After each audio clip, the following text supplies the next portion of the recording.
Hey everybody, this is Perch. I'm here with Robert. How you doing on a Friday? Not too bad, man. It's been a while. Yeah, it has. Well, time has a way of getting away from you, and we live in the hell time, so No kidding. things have no meaning anyway. I don't know. It is a crazy time for sure, but I'm glad some people can make it here. Like usual, ask some questions, bring it in. We're gonna just chat comics and drink. Well, you're gonna drink. I never touch the stuff. Yes, there you go. Well, yes, I will be drinking for both of us. I started earlier, so it's good. Then that we're doing this right. But I was doing beer, and then I've got this. I found it in the fridge. I'm not sure who bought this. It wasn't me. It's a cherry lime margarita, which sounds just disgusting. I'm gonna drink it. Yeah. So it's in a can, which is also not a good sign. So definitely not a good time. It's in a can. No, in a can. It's gross. I'm going to poison myself live on air. Here we go. It's all good. Cross your fingers. Anyway, so how are you? How are you doing? You've been busy lately. You've had some good shows. Yep, I've been doing really well. Got a number of interviews. I just got Bigfoot Bill put out the revised review of the first volume because it's an extended edition, and I'll be working on the next volume by tomorrow. Excellent. Yeah, it's there's a lot of good stuff out there. I try and do interviews. It's funny.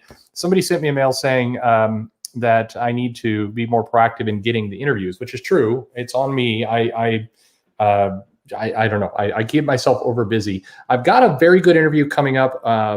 With Joe from last week, who was on the live stream, and somebody, not me. Well, no, I don't want to say. Definitely not him. Probably not me. Probably the service screwed up parts of the audio. So I've been cutting. Oh no! It's just it comes and goes. Like it's high and it's low. It's like somebody's coming in and out. I know this. I know what you mean. I still have my interview with Fred Van Lante from last year. I'm hoping to get it re-edited out and put it out a year late. Yep.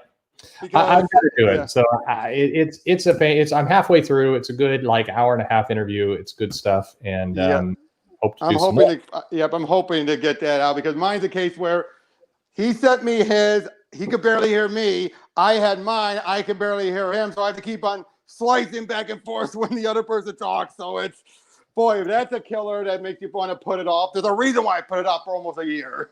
It's a pain to go back and edit this stuff, but it's a shame when somebody does a really good job and gets some good content out there. But anyway, so as you could probably tell from there's a background, I gave Streamlabs money, so now I can put my own background. Now I can record off this, and this seems to be a little bit more stable than Zoom, which is what I was using. So you were using Zoom. Cool. I got you. I've been sticking to Streamlabs. That's what I usually do. Yeah. I admit I paid Streamlabs the money because I hated seeing their logo on that screen. So they I got too many subscription stuff. I'm not going to have to throw down any more money for that. I don't blame you whatsoever. But anyway, I hope everybody who's here is doing well. They're having a good time. It's been a wild Friday. We've got a couple. Yes, the drinking did start about an hour or two before the stream started. And then to be ultra safe, I took a quick trip to the grocery store and got some more liquor and some meat for tonight. So, What is it about streaming and liquor that seems to always go hand in hand? I don't know. It's me. I did this as kind of, I don't know what I'm doing with streaming. And so I was like, it's Friday. Let's have a drink. Let's talk some comics. And then suddenly I've been connected. I mean, I did it to myself. Although, breaking news, no matter how hard I troll Patron, they are not going to go for it. They will not pick up on anything. If it was Wendy's, they would have definitely come in and been involved by now. So I need to find some new liquor to harass on social media so I can engagement. Yeah. So but you've mentioned you have some other interviews you keep getting. Yeah, I've been trying to get a few interviews myself. I tried asking I believe not Gary Frank. It's a guy who not him, but it's a guy who's a deviant artist who's been known for doing a lot of Godzilla and all that. Tried asking him, he's booked. Try asking Timothy Zahn from the Star Wars Thrawn novels. He's booked. You can contact them and ask, but they're booked. Yeah, I there's some good people out there. I'm hoping because he's been very kind. Was the channel to get Ben Temple Smith would be awesome. I mean, there's a guy I love, absolutely love his work. Oh yeah, surprised me seeing him on your in the chats a number of times. I'm just like, wait, is that it is? He's great. I said it quickly on Twitter, but I mean, it's weird, but my memory of him, I missed 30 Days a Night when it first came out. So I grabbed the graphic novel and I got on a plane to go to Atlanta, and I read it on the plane. I just loved this comic so much. It was just such a good experience. So I land. It's late because you're traveling to the East Coast. And so I got the rental car, and I'm like, the first thing I need to do before I get to the hotel is drive around town trying to find who's got Dark Days, the second volume. And so I was hopping comic shops, finally found one. It was like 10 minutes left to go, grabbed it, needed some dinner at that point, went to the Waffle House, sat there at like 11 o'clock at night reading this book. And that's a weird story, but I'll always remember. How was the follow-up? I keep hearing some of the follow-ups, they kind of get weaker and weaker, maybe not worse, but weaker as it went on. I mean, I liked it. I think it's a strong run all the way through it. It sets the universe. Both of them do a really good job of setting kind of the environment, and it's such visually very different, and it's something new. I am a sucker for something new done well in comics, always, even if it's not my genre. If it's something I haven't read before, I love it. Right. Hey, hey, I got an obscure question for you. Yeah, and then we got some questions. We'll get to those too. So ask your question in the chat. I know there's some in there. We'll go, but go for it. Yeah, but what's one of the more obscure comics that you've seen that's been from any of the main big 4 or 5, that you feel like deserves more love, deserves more appreciation? I mean, that's currently being printed, or just... no, in general. It could be something that you wish people could go back and find. You're like, hey, this is something that they should reprint and do it, or whatnot. Well, I mean, that's a good... So, wow, there's a ton. I mean, because a lot of the epic stuff from Marvel is kind of hard to find now. I mean, the Galactus thing. Yeah, I mean the Silver Surfer Parable, and I did Punisher Return to Big Nothing. There's a ton of epic comics that they did that are really great and would sell wonderfully right now. Mm-hmm. But they kind of walked away from some of that. I mean, there's always the runs here and there. I think that. I mean, DC had a lot of really good comics in the late 80s, early 90s. Yeah. With limited series, outside the norm, outside the right.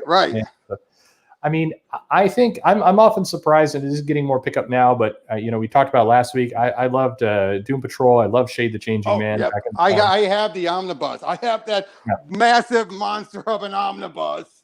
There's some great stuff. Definitely some great stuff. I mean. Image is a tougher one because there's a lot of acquired taste there. And so it feels like outside of a couple, they never really have breakout series. They have, some nice good runs here and there. Well, for me, with Image, one of which would be, I don't know if you heard of it, Godland. Yeah. Oh yeah, of course. Yeah. I love that one. That is, as Grant Morrison himself put it, it's the Sid Vicious version of Jack Kirby, of Jack Kirby. If you get the reference. Yeah. No, absolutely. Yeah, also, as you're asking, this is a great Dreadstar. Yeah, that's great. Great. I want to get those omnibuses they're doing. He's trying to do still. You can still get them on Indiegogo. Airtight Garage. Bernie Wright's and Spider-Man. A lot of great recommendations. I'm going to do. Nobody watches this stuff when I do it. Well, that's not true, but it's a lot fewer. But I'm going to go. I just grabbed a bunch of boxes out of storage. As some of you know, I've been going and buying inventory at some shops that are closing in prep for reopening myself. And so I'm shuffling a lot of stuff around. I'm opening boxes and I'm finding just this stuff from the 70s and the 80s that I hadn't seen in 20 years. So I'll start like putting that out on the table and videoing it, and it'll be some good stuff. But there's a lot of great comics in there. Right. I mean, also I would say Bomb Queen as well. That is an acquired taste, but yeah, I find Bomb Queen like. When they announced the recent one that involves Trump, I remember seeing people saying, "Oh, it's going to be woke." And I'm like, "Did you guys see the Obama one?" Yeah, people throw woke out way too quick. It's. I know. Just Jimmy Robinson is one of those guys who will take pot shots at everyone if there's humor in it. Yeah. I mean, let me put it this way: have you read that particular one? The one with Obama in it. Yeah, of course. Yeah. Basically, it's like, and Jimmy Robinson said he loves Obama. He adores the man. I mean, and what does he do? Obama tries to shut her down and bomb Queen down, and then she does a whole plan. And by the end, he's maimed, his entire family, and the White House is blowing up, as is the rest of the country. Yeah, some fan. No, I mean I think there's a difference between seeing politics in a book and the comic, basically going away from good storytelling to dive into whatever personal cause the writer is into. And I mean, you can carry it off. There's a lot of great comics where the personal cause of the writer was coming through in the story, and it bit, and the story was good, and it was entertaining, and all's well. And then you can read other comics where it feels like you could, interchange any of the characters on the page. They're really secondary to the story that the comic writer really wanted to write. And that's the stuff that care for. I agree. I don't know if that's as much woke as just shitty, to be frank. I agree. But even with the current one, it was in the one issue. Yep. Sorry. No. Just the comic Faust by David Quinn is the. Yeah. But the thing was the very first issue of the Trump card one. He already sets it up. He has both sides giving their opinions, and it's like both sides make a point, and it's basically that's a case of whose side is he on, as much as when is Bomb Queen going to fuck everyone's shit up? Yeah. And I just realized I just cursed, so you're not monetized anymore. Yeah, I don't care. They monetize anyway. YouTube makes no sense in what they decide to do and don't do. I don't know. But hey, so curious to saw this is an early question. DC, I don't like this banner format. We're just going to change this around. All right. That sucks. Here we go. That's better. DC Infinite or Universe Infinite service. Yes, absolutely. So what do you think? DC Universe basically being Marvel. Universe. I say what took them so long. Yeah. That's what I say.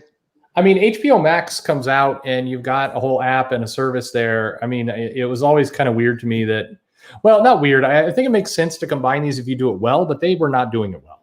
No, they were not. And sorry. No. Okay, just interrupt me. I'm just babbling. So okay. But yeah, I mean, for one, I do like that they're keeping the price point compared to Marvel Unlimited being still $9.99. And I just feel like as long as they keep it, they're going to put in original books in there, so you don't just have to rely on Comixology.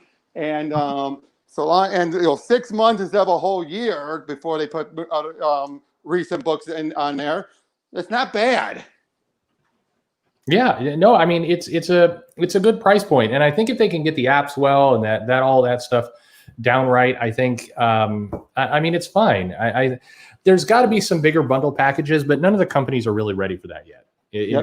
I think that so maybe the better way to do it is at Disney Plus. If you subscribe for a year, you pick one of several different free options, whatever it happens to be, some subscription to some Star Wars nonsense or a Marvel Unlimited subscription for a year or something. They need to start using some of this as a loss leader to remind people like, hey, there's comics over here. You're watching the Avengers, there's comics. It's just cross promotion, Yep. Oh, Gabriel asked some thoughts on Frank Miller's Ronin. Oh, you mean the inspiration for Samurai Jack? Yeah. Well, Ronin's great. Oh, I love Ronin. I did a review on it in my earlier days of my show, and I thought Ronin was so well done. And again, I saw the Samurai Jack comparison, but I realized, Samurai Jack is what if the samurai demon stuff was real instead of bullshit. Yeah. Yeah, it's clever, although it ends like, what the heck kind of ending is that? Yeah, I don't know. I mean, I think Miller's Ronin represented kind of this interesting, I think, moment where it was clear. Well, so I may be getting the timing wrong, but I think it was clear about that point that Miller was not going to keep going with Marvel or DC. I mean, he just that was kind of establishing his career. This was right before Dark Knight and Batman Year One. Actually, that's what actually helped entice him over.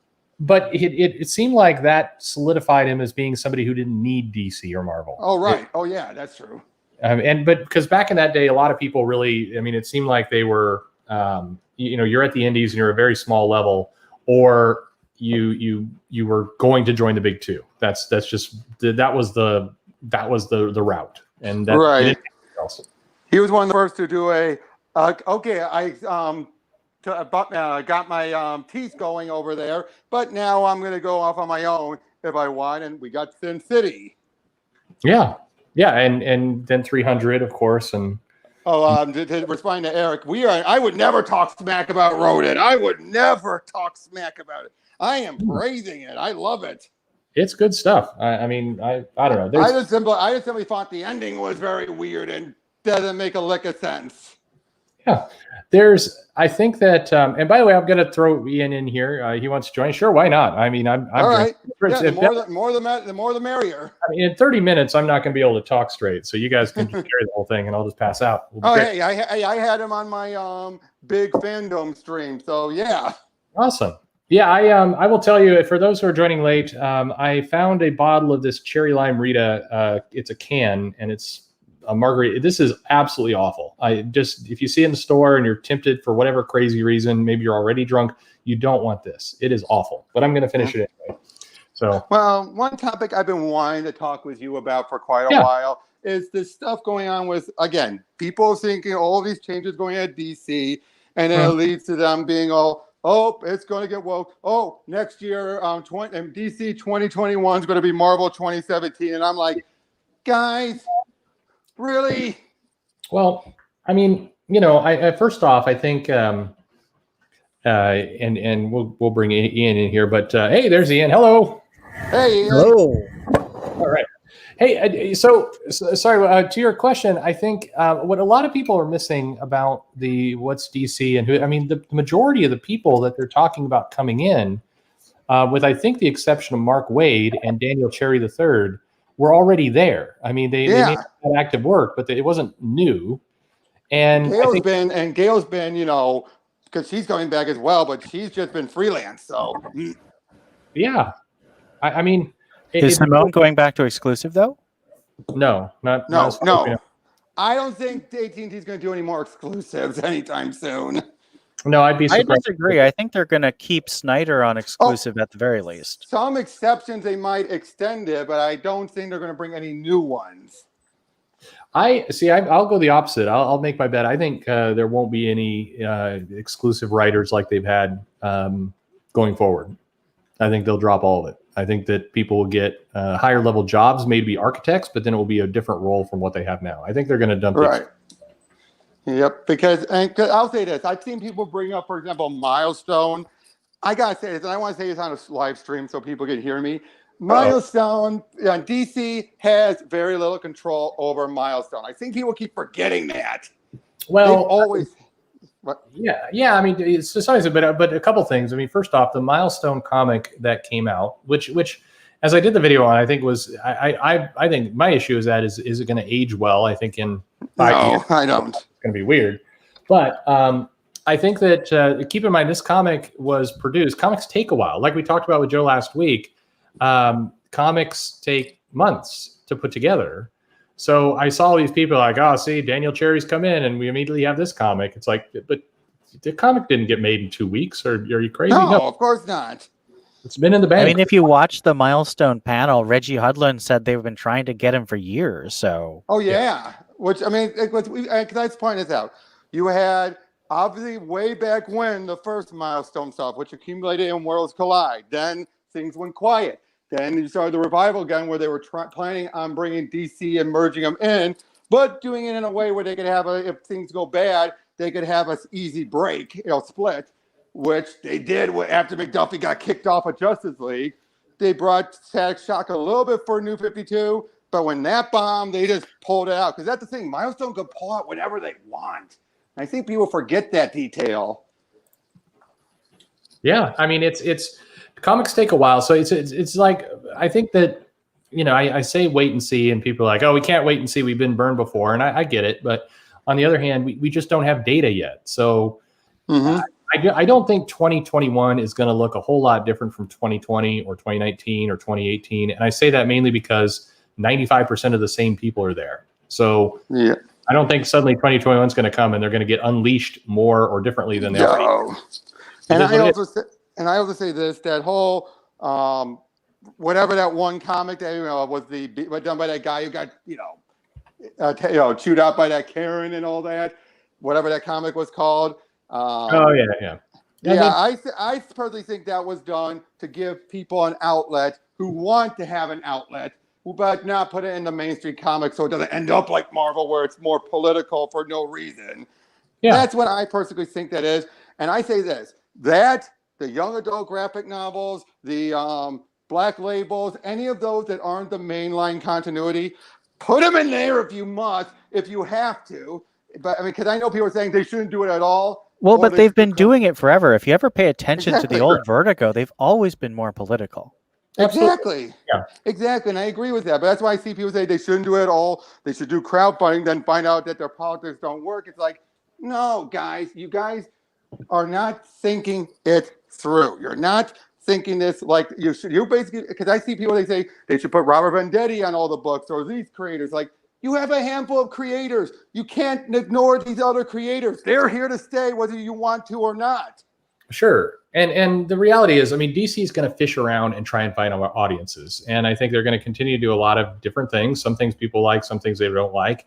I think Marvel will do the same. And it is what it is. I think we'll find out if suddenly, in January, it's announced a bunch of crazy stuff, then I'll say it's a bunch of bad, crazy stuff. But to the moment, I mean, Mark Waid writing a 4-page story is not indicative of the sky is falling just yet. But hey, anything can go wrong. My only worry was Mark Waid. If they put him on Superman, he's going to get rid of mind wipe Lois, somehow get rid of Jonathan permanently, and just shoehorn it back to his preferred Silver Age. Oh, I want the Lois Clark Superman love triangle and not grow anymore. Yeah. Even though, which is ironic because he's the one who married off Wally and then really expanded the character. Why is Wally the exception? Well, everybody has their own views. I real quick, because I want to ask Ian some questions, but first to you. Go ahead. Sorry, I rambled. We all do. So Iron Man, we had a brand new #1 issue. Now it was better this week. Now, granted, it's following up from what feels like the lowest point in the comic. Then that includes him becoming a teenager. Iron Man 2020 was just terrible. Yeah. What's weird is there's a lot of people who are fans of Dan Slott and they won't hear it. But I mean that comic is not good. I mean, it was not good at all. It made no sense. It made no sense. Yeah. But this is, it was a better comic. But the one thing I noticed that it seems like the writers can't help themselves in doing is they insert these fake tweets and social media kind of stuff. And it always comes across, at least to me, just terrible. Do you guys did you notice that or did you see that? Well, actually, I like that kind of thing. Now, I do think that you have to walk a fine line. You run the risk of being really dated. Like if you look at Dark Knight 3, The Master Race by Azzarello and Miller. I would argue it was mostly Azzarello just because that's how it feels to me when I'm reading it. He did a lot of tweets, and I think he wasn't good at it. And I think that did kind of date the book. But he was trying to imitate, The Dark Knight Returns, which had a ton of talking heads on television. And that doesn't feel dated because I think Miller did a really good job of making it more timeless, whereas Azzarello wasn't as skilled with that. Oh, yeah. But So I like the way DC approaches this, and I know that I don't actually know what Robert's opinion of Bendis is. I know Perch isn't the biggest fan, but I really like. I'll say torn. I say torn. I'm kind of torn too. I'm more positive, but I'm kind of torn. I do think he's done a lot of just mediocre and outright bad stuff, and that's all through his career, not just now. But he instituted this thing in his comics when he came to DC, which were like a recap page or a sort of a page that gave an idea of the universe. And sometimes it was tweets, sometimes it was Lois Lane's desk with a bunch of sticky notes. Yeah. They used to do that. The thing about that is it wasn't just a copy of Twitter. It was creative because it's called Chirper, so it's kind of funny. And some people don't like that, but I've always loved DC's Zesty Cola. They're fake brands, and see, I think that's done badly because if you look at that photo, it's like, and this isn't Bendis, this is someone else. But no, this is the Iron Man. If you look at that photo, it's just like that's such a it is such a tasteless photo right there. But what Bendis was doing is he was making these in jokes with other books he's doing. He's cross promoting. He's trying to make the book feel connected to other books. And you may say he's on too many books. I would agree with that. But if you're on that many books, make them feel like they're in the same universe. And Oh yeah. so I like that kind of thing when it's done well. I loved it when he did the shout outs to I'm sorry. I loved when he did the shout outs to Heroes in Crisis and Doomsday Clock on Clark's monitor. Yeah, exactly. I thought that was both clever and funny. Yeah, this isn't funny though. This isn't, no, but I think that it's more of a matter of execution for me than the concept. I don't reject the concept where I think some people do. Yeah, I'll agree. I think you go to Frank Miller's stuff with the talking heads, like you mentioned. I think there's ways you can do this as is funny. I just think that it's a shame because I did think the story was a lot stronger, but this stuff it just jars you out of the moment every time. I will say this though, I do think Bendis has more and more starting wearing his politics on his sleeves a bit more obviously than he used to. He would write comics. He might put a bit of politics in there, but they at least service the story and everything. These days, like, I'm one of those, I have to agree with, I think it was Wes that said it best when you were on one of his shows, Perch, that I think Bendis he despises Clark, and he has a weird view on Superman. Really? I don't. That surprises me. Like, I don't agree with everything Bendis has done with Clark, but I feel like and maybe this is just the way I see it, but I feel like he approaches Superman like his idealized perfect man, like Captain America. And sometimes that makes him too passive. Sometimes that makes him too quote unquote nice. But I've always felt that he really likes Clark, even if I don't agree with how he's doing it. He's hardly used Clark. He's hardly used him ever since he revealed the truth. I mean, I don't know. I think he's using Clark pretty well in action. I mean, as I said, I'm kind of a fan of what he's doing in some of his stuff. So don't get me started on his stuff in action, where he's basically that whole stuff about he's going to soon lead the authority. This is not what Superman would do. He would not fly in saying we're locking you all up. That's what Kingdom Come Superman did, and we found out that was a bad idea. In Justice Superman, they made him an idiot and evil in that universe when he started going that route. There's a reason you don't have Superman go down the authority route. There's a reason why they did what's so funny about Truth, Justice, and the American Way. So I want to break in here for a second because if you're one of the 37 people, by the way, thank you everybody who's joining and watching right now. I really appreciate it. Hope you're having a good Friday and you're drinking because you're going to need to drink because be prepared for the news cycle to just be absolutely destroyed over the next 5 days. No. I just saw that. I was like, oh gosh. I just read it too. I'm like, oh Lord. So sad news. I mean, because somebody passing away is sad news, but Ruth Bader Ginsburg has passed away from cancer and lost that battle. She was alive? Yes, I know. I'm sorry. I couldn't resist. I understand. Death is death, though, and I will. I know. I'm sorry. I couldn't resist. It's okay. It's okay. Everybody's doing their own thing. It's okay, but it is a shame because I think whether you liked the politics, disliked the politics, anything else, she did give a lot to, she did a lot during her time. And now her legacy is going to become several weeks of absolutely shitty news. So sorry. Oh, Lord. Yeah. Hard drinking. This is going to be absolutely brutal.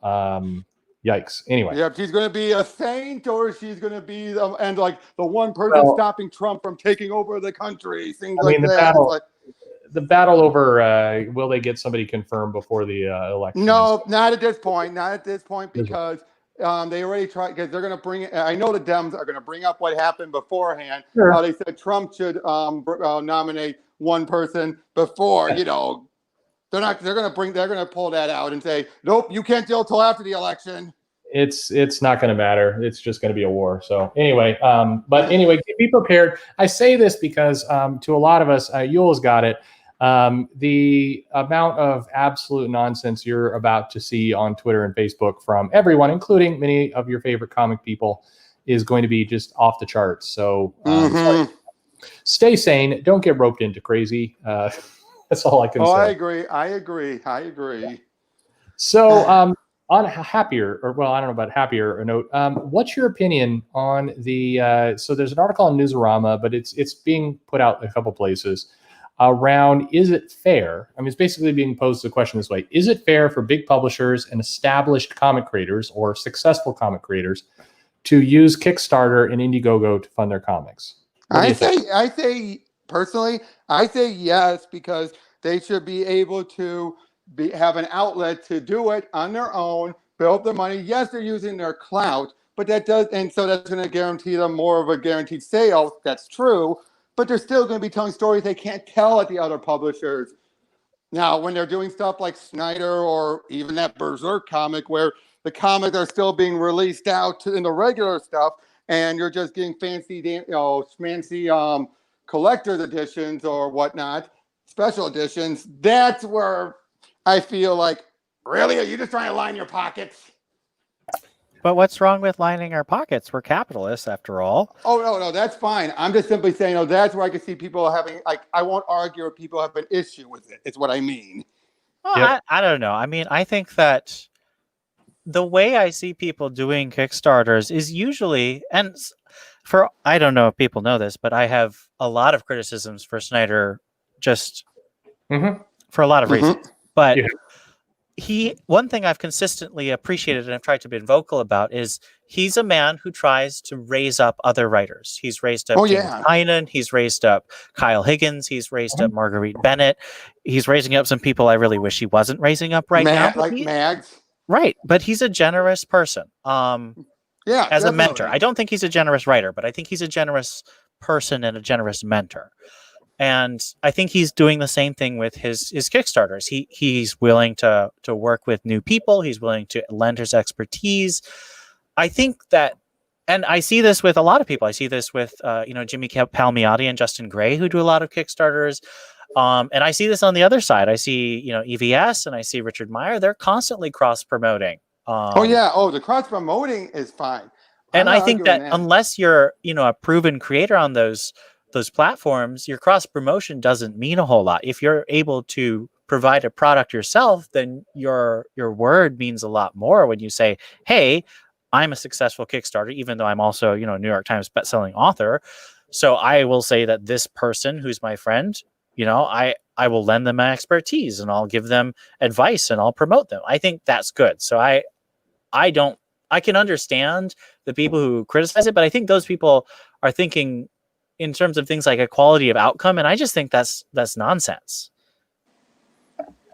I mean, isn't this one thing where the market's going to kind of decide? I guess what's the alternative? Do you say, if you're Kickstarter and Indiegogo, you say, oh, sorry, you're successful enough by some metric, you don't get to have a comic in the crowdfunded because you're. Well, and that's throwing away money for the platform too, because they get their cut. That's ridiculous. The platform's never going to do that. Exactly. Exactly. Right. But I think the market is going to decide this. I don't think it's some of them will work, some of them will not, and it is going to be harder. I do think that there's some people who are unknowns that were able to make a little bit more money than normal because the platform didn't have a lot of people on it, and they're going to have to work harder. It's going to be tougher for them, and that sucks on one hand, but it is normal on the other. Arguably, if the platform never evolved in this way, the platform itself may not have been sustainable and would have folded and would have gone away anyway. So, this was inevitable. True. I just say that I prefer to see more of a Sean Gordon Murphy, where the crowdfunded version is the exclusive version. Like that, you're getting something that's going to be, at least for a long while, exclusive to the crowdfunding. Maybe might go out into distribution later. And I'd rather have that than have it be, oh, you're just here pre-ordering the trades for it. Now, I know some stuff like Punchline is one thing, but that's a case where it's done in Antarctic Press. You're not guaranteed to get it in your LCSs, so it's a bit more reasonable there. Whereas you have the bigger names, you're almost guaranteed, even regardless of where they're printing them at, to be getting them in a store, because they're going to want to say, hey, it's a Scott Snyder book. Hey, it's Keanu Reeves is working on this. Yeah. I think it's going to continue to draw attention to the platform. Chances are the bigger names coming to the platform and drawing more attention to it, as long as the platforms are not stupid about it and are also proactively recommending similar campaigns to people, it in theory is going to, I think, help comics in general. That's my feeling behind it. Do you think they're doing this to salvage Kickstarter a bit, since most of these are on Kickstarter? No, I think you're going to just continue to see, half the people use Kickstarter, half the people use Indiegogo. They'll both point at each other. Mainly the Kickstarter side will point the Indiegogo people as being, somehow a hate people because they're on Indiegogo, but that will also settle out because it's dumb on the surface, and in the end of the day, people are just going to go for what they like, and that's it. Mm-hmm. We will get a settling down of kind of the rampant, I don't want to say name calling, but just the people who are going to just go at people for association. I mean, that only lasts for so long before it starts to implode, and it's imploding now. Oh yeah. But I don't know. So I would say in relation to Ginsburg's passing, you know what word is trending? No. Well, sure. I'm sorry. That I do find funny. It's just like no. It's those three no's are trending. Twitter trends are rough. Yule asks, so James DeMatteis has a writing comic class that is $700. Worth it or no? What do you guys think? Would you take a class from? Would you take a class? I say JM, yes. I think JM DeMatteis still has good writing techniques, and his view on how to write stories still amazes me. I mean, when he talked about how in the behind the scenes of how he worked on Craven's Last Hunt and how that story developed, as he said, he sees the story like a living being, creature. It still sticks with me, and I think, I'll be honest, I think he still has good information to pass on compared to someone like Jerry Conway, who I'm not sure about. Well, here's a question. It's perhaps I'm being too cynical, but how much of these courses, like Scott Snyder's writing courses, are actually access? They're portals. Well, that's exactly what people think. I don't know. I am sure that they do pass on useful knowledge and skills, but I feel like a lot of the value you're paying for is the potential contacts, like the chance to impress a writer who has those connections. Because as you've said in your videos ad nauseum, and you're right to, this is not me, denigrating what you're saying.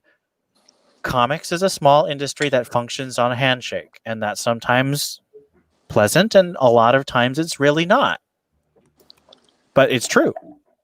Yeah. I won't argue that. Yeah, I completely agree. It's it's not a matter of what you know, it's who you know. I think, and it's a shame.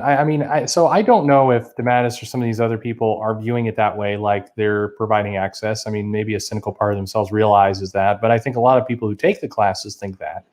And I say that because, I'll interview somebody on my channel, and I will get a tremendous amount of DMs and mails from people asking me to somehow connect them. Like, hey, you talked to Brett Booth. Can you get him to talk to me? I've got a thing I want. And it's like, I'm not a conduit. And just DM him or tag him into a tweet and be polite. That's what I did.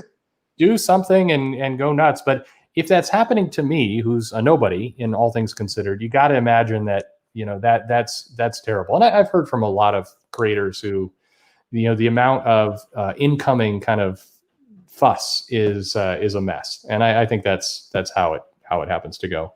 Now, do I agree that a lot of like the past decade or so has been way too reliant on I'm bringing my best friend in compared to other eras? I'd say, yeah. I say the past decade has been probably the time you say it's the most notorious and why you shouldn't do that. Yeah.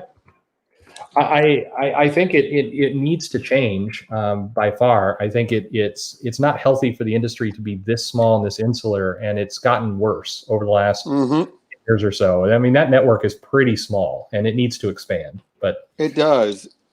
And it's kind of, if people pointed out, I had a good debate with somebody a couple of days ago in real life that it has expanded through some of these crowdfunding efforts and everything else. But the only drawback to that is the expansion has really been, the premise of it is a fight between two groups. It's the people who are doing crowdfunding, or the people who are kind of going their own way, are doing it to show the mainstream industry kind of how it can be done. That's not their goal. I'm not saying that, but that's how the whole thing has been posed. So it becomes this argument between the two groups, which also isn't healthy. Well, it's why when I'm planning on doing my own comic thing, I'm just gonna go the whole. I'm gonna try to get something out there to show what I have in mind, try and push myself and promote myself. But I'm not banking on this is guaranteeing to get my foot in the door. But if it does, hey, yay, I got it. If I don't, well, I'm gonna keep on still putting my work out there because, yeah, that's what I'm going for. And I think more people should do that as opposed to I'm going to use this as a way to get into comics, or I'm going to use comics as a way to get into Hollywood. Mm-hmm.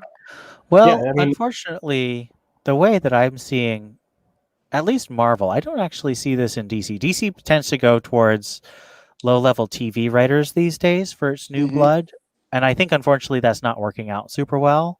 But Marvel and Perch will, I think, back me up on this. Marvel likes to take fans who become commentators and do lots of interviews with creators, and that interview becomes the access point. So Perch has talked about Kelly Thompson. I would point out Jay Edidin just became a Marvel creator, and Jay started as a podcaster.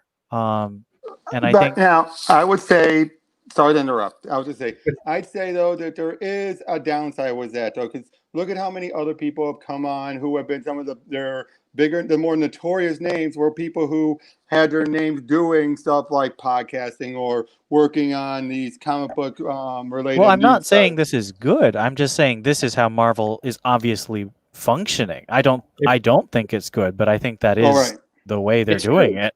I mean, sometimes you get lucky. You get a Donnie Cates, who, if I understand right, he's a comic book store owner, isn't he?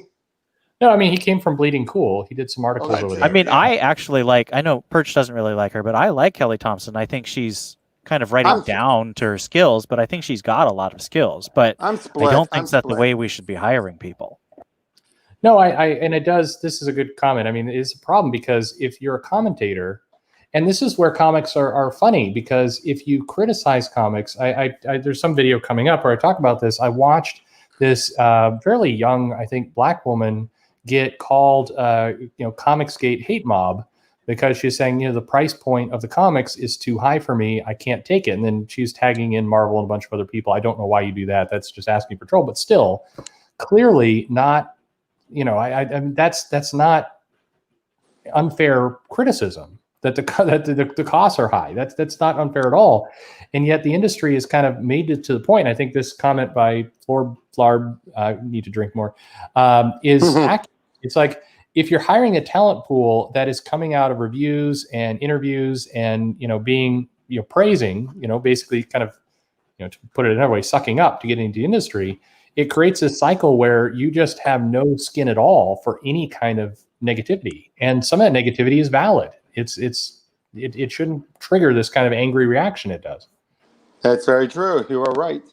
But I mean, Marvel is definitely going to the pool of kind of bloggers and YouTube commentators and others, which is, I guess, time for me to announce I've got a new Dawn of X book coming out in 2022. So look forward to that. Hey, they would not hire me, but anyway. Right. There is the musician guy. This is Gerald Way, right? Oh yeah, Gerard Way. Yeah. Gerard Way. What am I? Gerald Way. Gerard Way. Hey, and this question came up and I missed it, but then thank you, Elizabeth. You posted again. This is going to be more, I think, Ian, you're up your alley. Betty Kane. Do you have an opinion? That character? Yeah, Bet's great, or Betty. I mean, for those who don't know, she was the original Bat Dash girl back before Barbara Gordon. And when they created Barbara Gordon, she became Flamebird. Yep. And she kind of went in and out of the Teen Titans throughout the 80s and 90s. She had a crush on Dick Grayson. In the 2000s, Greg Rucka used her as Flamebird as a supporting character for Batwoman. And then in the New 52, she became a really big part of that title. Unfortunately, when J.H. Williams and, what's his name? Gabrielle Blackman? No, Hayden Blackman. Oh, Hayden Blackman. Yeah. Yeah, when they left the title, they... Nothing against what's his name? Mark. It feels like every writer who comes on Batwoman feels like they shouldn't or don't want to use the characters or the supporting cast that the previous writers have used, and that's really frustrating because it means people build up these characters and you get attached to the relationships, and then the next creative team and it comes in and it has a brand new creative team, brand new creative supporting characters. So like everyone you were attached to except for the main character is gone. And this happened with Batgirl. This happens with Nightwing. Oh So yeah. it's kind of, and honestly, it happens with Batman too. If you look at the supporting cast that Scott Snyder used, and then the supporting cast that Tom King used. Anyone remember Orpheus? I mean, Orpheus is the victim of war games. That's well, yeah, but I'm just saying. No, I'm just saying. Anyone remember that character? I do, but did we see a New 52 revamp? Nope. No, and see that's bizarre to me because Orpheus seems like the kind of character who really is rich. I mean, he's an urban character. He's really smart, but he's able to form, you know, he's able to do this undercover operation with Batman to lead the gangs of Gotham because he's a black character. I don't understand why he hasn't been brought back because he seems just perfect. But a lot of characters like that. I think my frustration, and this is what I think got me a lot of anger from some of the folks at Marvel, is there's a lot of characters in the legacy of both companies that they ignore that are diverse all over the place. And a lot of that is because of the incentive structure. I don't know about Marvel, but DC, they don't pay royalties, but they do. You do get incentives, yeah. Yeah, you get a paid incentive for created characters. Exactly. It's a good comment you made. There's a video that I've been meaning to make about that, of just how the money works. Now, Marvel doesn't have that same problem. So with Marvel, it just feels like ignorance. But with DC, there are some financial consequences for some of these characters. Right, but I think honestly, everyone complains about James Tynion creating all these characters, and I don't think that it's primarily financially motivated. James Tynion's always loved creating new characters. He likes doing that, and either you like that or you don't. But honestly, if we go back, Alan Grant, Chuck Dixon, Doug Mensch, they were creating new characters too. Ratcatcher, Anarchy, like this idea that it's a new thing that people are creating new characters is wrong. They've always been a thing. It's just how many times do they stick? That's the big question. And I think But neither Anarchy nor Ratcatcher have really stopped. Those are both Alan Grant characters from the early 90s. But they're still around. They've still been around. Right. And I'm sure that characters like Punchline and Clown Hunter will be around in the background in 30 years. But that's just the way it goes. You want to know two 90s Batman villains I wish come back? Cornelius Stirk and Amygdala. Amygdala actually came back in the Batgirl of Burnside run. Well, I didn't read that, but what about Cornelius Stirk? They do, but the problem is, I think, is more. I mean, the shortest answer here is a lot of creators are paid on short contracts. So get a 6-issue run or a 12-issue run that is could end at any time. So you don't have a strong commitment from the publisher. And what are you going to do? Are you going to go and kind of spend the extra legwork and time to kind of dip in and try and establish and bring some continuity character back and run it past the editor who may or may not know what you're talking about and get that all put together? I mean, you're not going to do that. And a little anecdote from when Tom King was running. Tom King really made it a goal to try and put in all the villains he could think of. But editorial wouldn't let him use King Tut. So he had to create a new character, Phantom Pharaoh. Now, why wouldn't editorial just let him use King Tut? That's so stupid. Sure. And this is Tom King. This was at the height of his Batman run. People still cared about it instead of being really angry. Yeah. Well, wait a minute. King Tut's the TV version, basically adaptation of Maxi Zeus, pretty much almost. Or Maxi Zeus was based off of him, correct? Yeah. Would it be a television rights thing? No, I mean that's possible, but like, why would TV care about it? It's just these kinds of things are so incomprehensible to me when you've got, at the time, the most popular writer at DC wanting to use a minor character that no one else cares about. Why not just let him do it? But instead, he has to create a new one. To be fair, when it comes to Warner Brothers, people keep forgetting. Unlike, say, Marvel and Disney and all that, where you know which company are which. Warner Bros. Has always been different fight tums for the longest time. It's part of the reason why Cartoon Network sabotaged that DC lineup they had, because they weren't going to see a cent out of it because it wasn't their original products. They want to make sure, we got to make sure this thing bombs so we can then put our own original products on. Of course, then they kept Teen Titans Go because that brought in commercial ratings. But I digress. But it's also, I mean, this comment here is accurate because we've heard. I mean, I've heard from the people themselves that Twitter opinions, Facebook opinions, or some of the reviewers that are reviewing the books definitely change decisions. And it Oh yeah, a very small group of angry people or passionate people. I mean, I think it cuts both ways. The stan crowd of some of the characters can lead writers and editors to do very bizarre things. I think you get this kind of belief. Well, I mean, a good example is this. Well, this may not be the perfect example, but work with me here. So, several years ago, you had Captain Marvel, and they were trying to promote Carol. This is prior to Miss Marvel and all the rest, but they're trying to move Carol into higher prominence. And Bendis basically makes this move in House of M, where he showcases that, hey, you know, Captain Marvel, Carol could be a bigger hero if she just basically tried harder, if she took herself more seriously. I'm paraphrasing, but that was right. I remember that. Yeah. And so it set it up as, hey, let's do more with this character. And Kelly Sue DeConnick did some work with the character not long after that. First, you had the Brian Reed run that lasted a good while. So the Brian Reed run was going on in the middle of this, so he continued for several issues, and then you went into. It ended around Siege.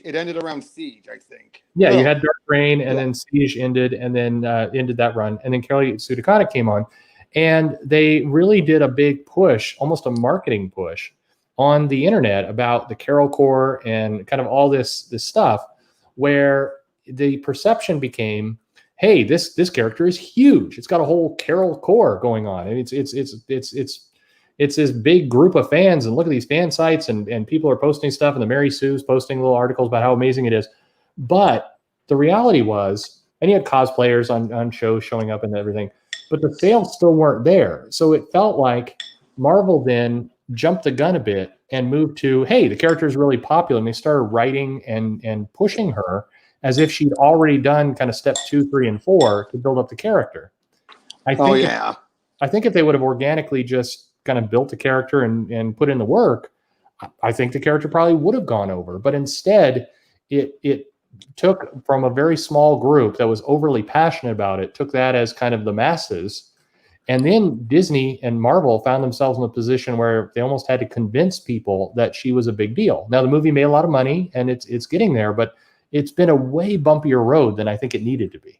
You know what a prime example I say about them not listening to fans to their detriment is how when they thought it was a good idea to put Carol doing the Civil War II stuff, when people are still to this day bringing up one of her worst moments was during Civil War I, and they didn't even think of the irony or anything about that. Everybody's like, oh, let's just ignore it. What was the bad moment in Civil War I?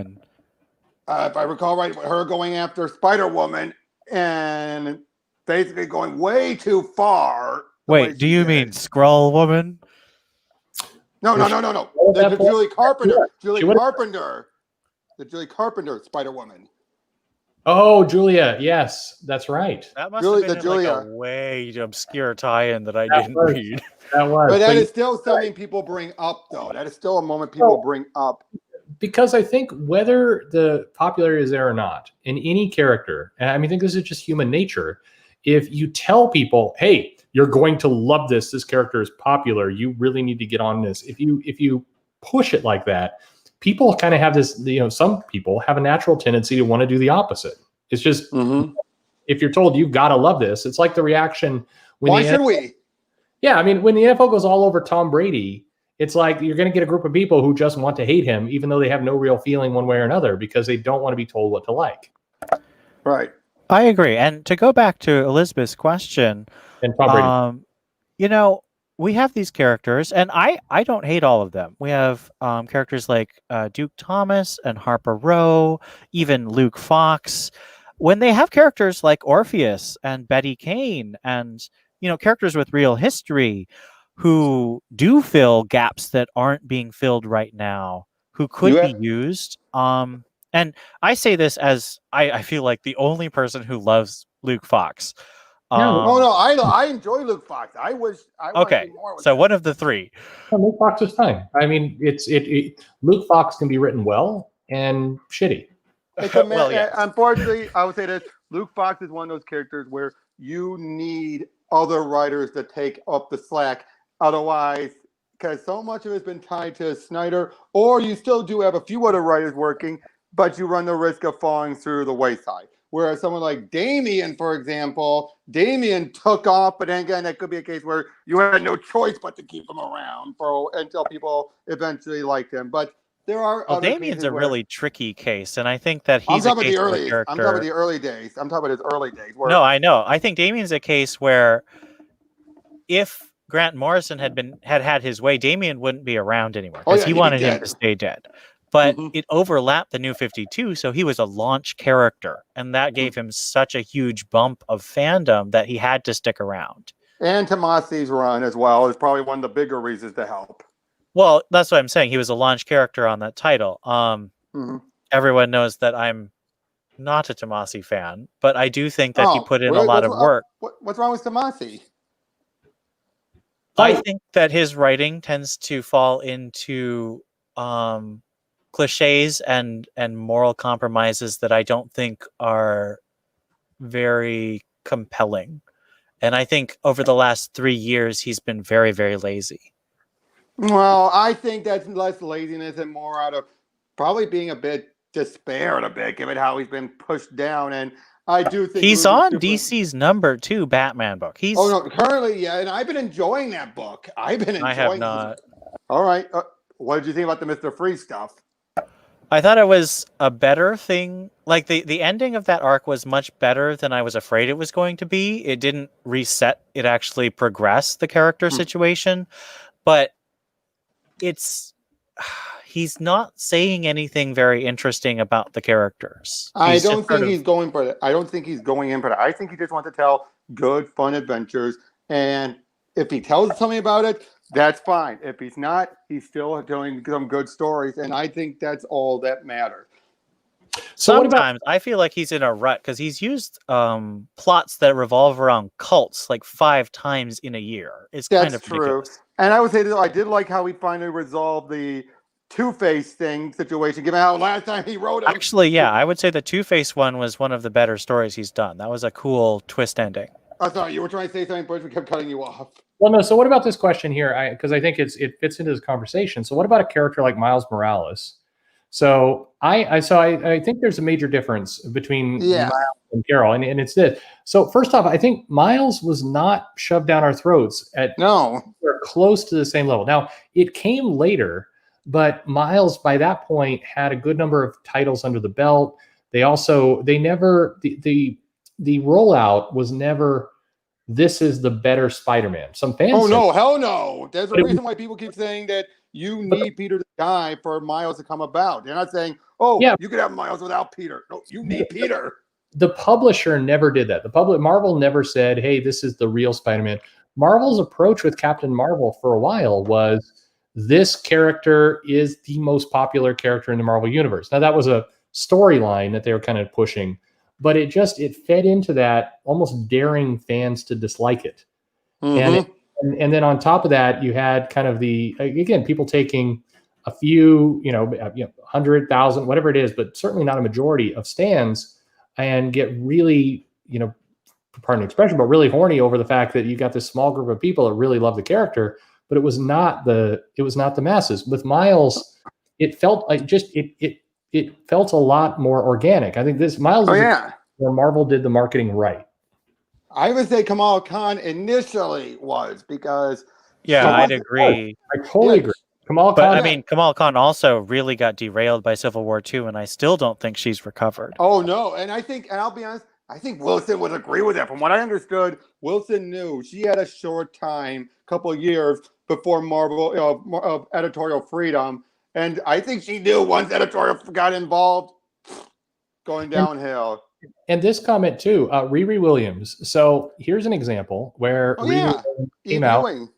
But Bendis, when she originally rolled it out, it's like, here's a better Iron Man. Was kind of that was unfortunate. That was unfortunate, and then her reasonings made her look like an obnoxious brat. It was just a very strange rollout for that character. But I will say, and I think a lot of people wrote it off, Ewing has done an incredibly solid job. I think there's still more rehab to be done, but that character is a decent character now. It's just To be fair, just the I fact think- that she's now in the book Iron Heart, like that's how they should have gone. They should never have made her the main character of Iron Man.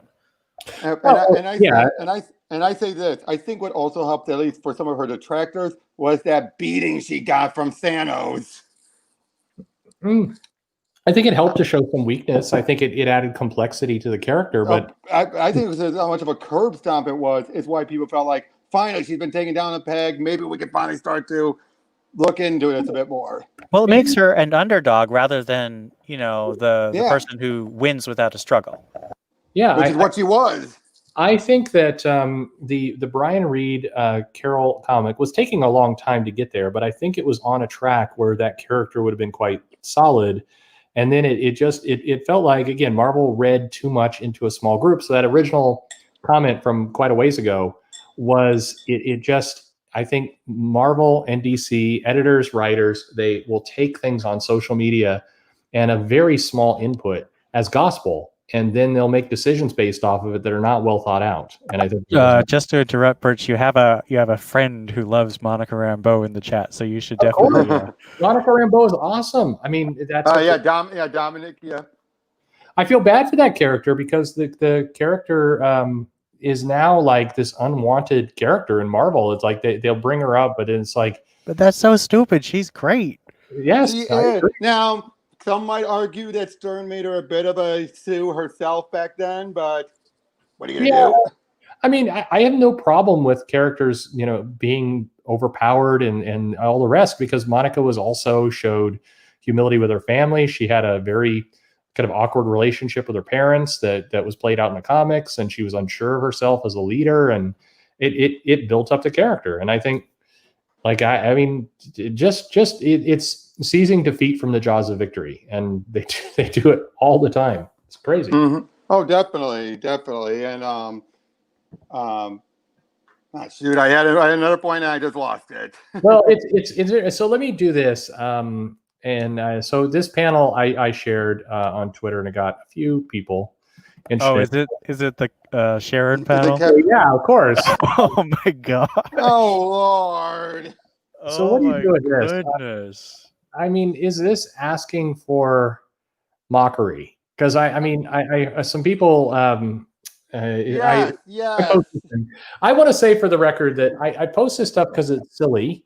Somebody pointed out I post more Marvel and DC, and it's a fair comment. I need to, every comic company out there has stuff that it's because Tom King doesn't have any books out right now, so you don't have things that you're mad at. He has Strange Adventure out. There's ample room. Strange Adventures is good, though. Oh, it is. It's a miracle. I'll give you that.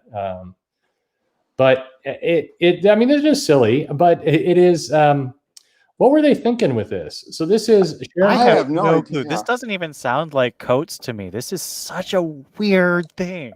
And but again, is he forgetting the age of the character? Why? Yeah, she's like 50 or 60, and she looks it, and I'm just like. And she was stuck in Dimension Z for so much of that time to make of her aging. And it's like, where would she even heard this stuff? Sounds like she's trying to be hip, but why would she want to be hip in the middle of a fight in her head? I mean, whether you agree with Coates politically or not, if you read his work, and again, whether you agree or not, the guy can string words together in a coherent way. How is this? This comic, like somebody made the comment, this doesn't either. He doesn't care, or like who's writing this? This can't be the same individual. It's written so poorly. I mean, the only thing I could ask is, do we know for certain those are her inner thoughts? Yeah, I think that's established in the comic. I just wanted to make sure, because for all we know, it could have been someone watching that we don't know about. I won't. I mean, I don't know if anyone cares about being spoiled about this comic, but I heard about it. I heard apparently revealing that a bunch of women have been protecting and taking out a lot of Steve's threats. That's the run. So basically, in a very quick nutshell, what happened is Coates is writing this Captain America run where Captain America is kind of stripped down. He's trying, I think, maybe I'm being too generous, to make some progress over what happened in Spencer's run, where Captain America was Hydra and he's mistrusted by America. So he's trying to build back up his both his confidence and his trust. And so he's framed for a murder. He goes on the run. He reaches out to a bunch of kind of an unusual, it is an all-female group that he reaches out to, but that's kind of, I want to say beside the point, but they've had some really awkward dialogue there as well, where like Tony, female Tony talks to Steve and says, "Don't you call us chicks?" It's just the weirdest dialogue ever. Like of all the people, like Steve Rogers, it makes no sense. But anyway, so they're down this redemption path with Rogers, but this is Sharon Carter, and she's got the Iron Patriot armor, and she's old, and she's beating up Celine.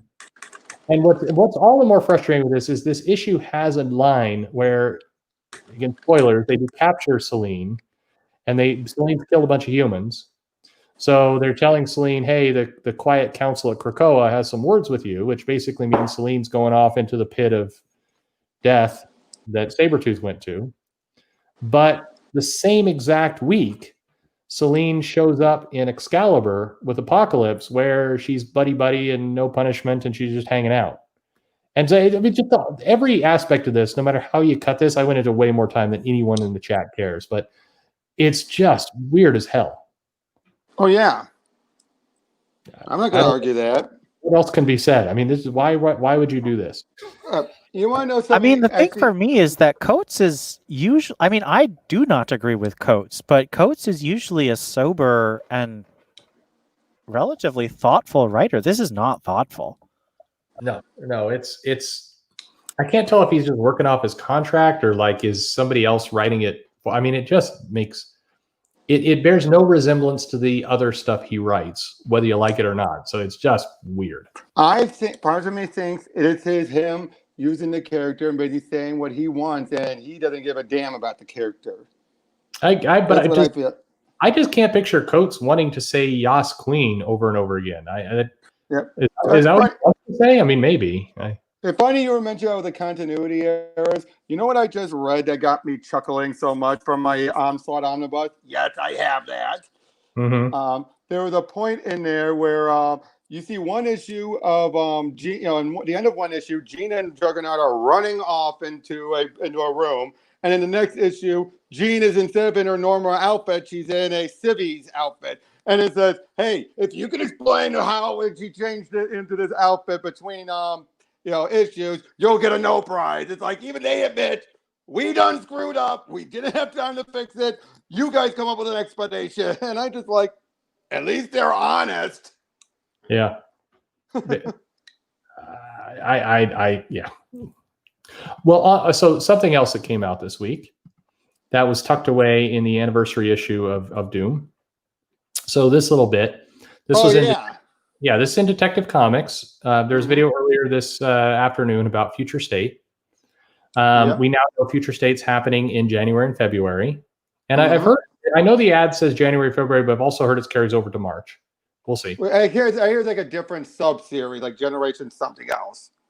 Yeah, I mean, it's so we got a little limited series here. This is some general kind of, at least some of the plots that were going on with G5 and the Generation storyline in general. But again, and I've heard from some people that are basically saying this is going to be DC's Avengers Forever. I could see that. I mean, that's kind of what Wally hinted at kind of during at the end of Flash Forward. Wait, what's the question though? What do you think? Or do you like it?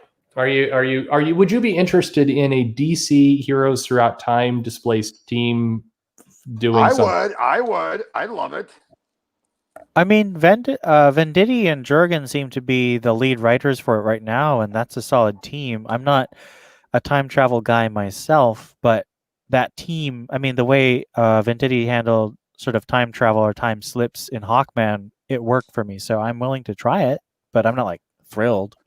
Now, well, let me ask, how much of this stuff is new and how much of this is utilizing the stuff that was planned out, probably written and drawn already? A question that people have asked Jurgens directly, and Jurgens says this was commissioned directly for this. This one was brand new. This one right here, but we don't know about the Shattered one-shot. Well, I think the Generations are clearly repurposed, the general line.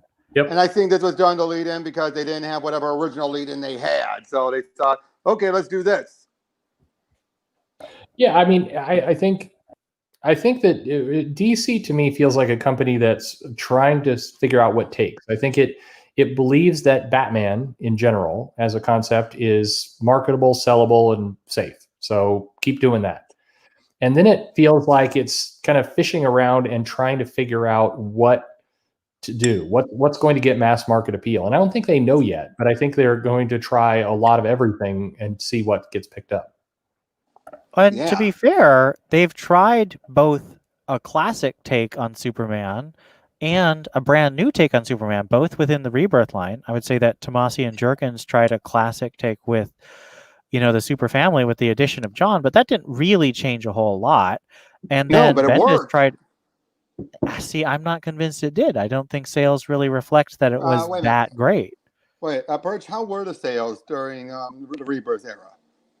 I mean, no, the Rebirth era was good. It definitely, but it also felt like, I'm not saying they were bad. I'm just saying it's not the same kind of thing that would lead DC to pivot to say Superman instead of Batman. It's not bringing Superman to a new level.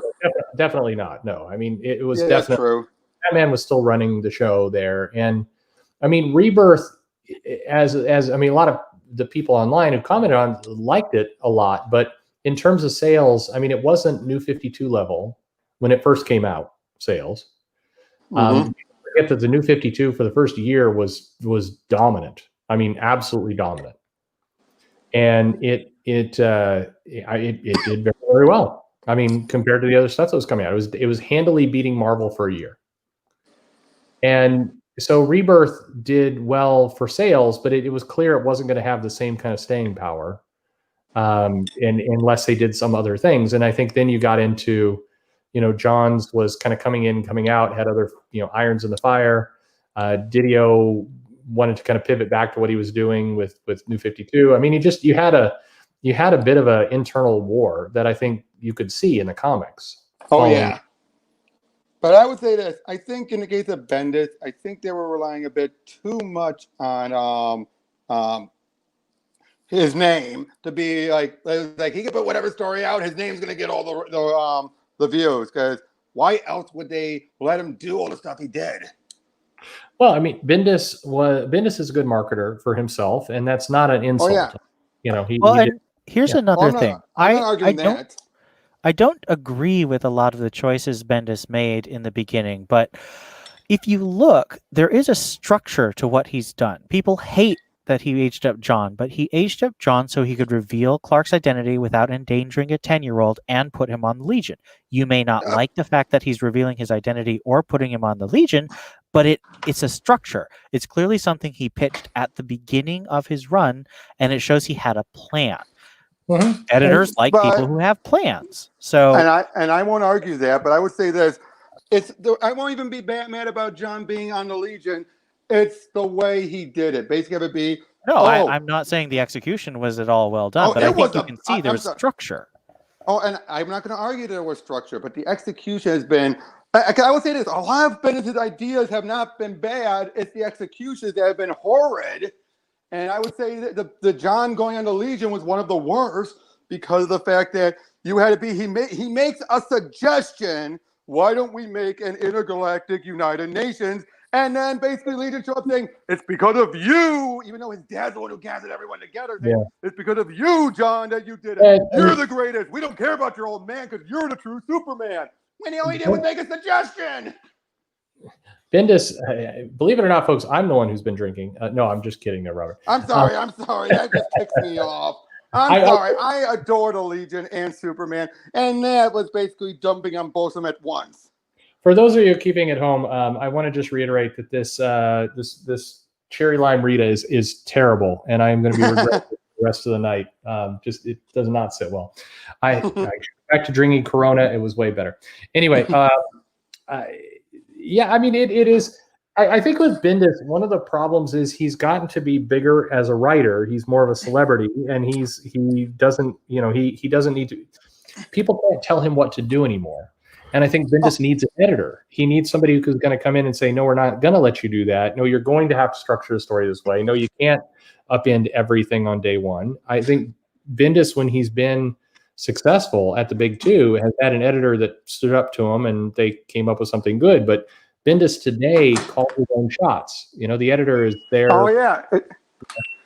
It's part of the reason why Hickman left Marvel is because he was so tired of, I'm going to do this stuff. And then Hickman's off on his own book saying, like, well, I'm going to overturn it. So his stuff don't count. My stuff is what counts. It's like, what? Yeah.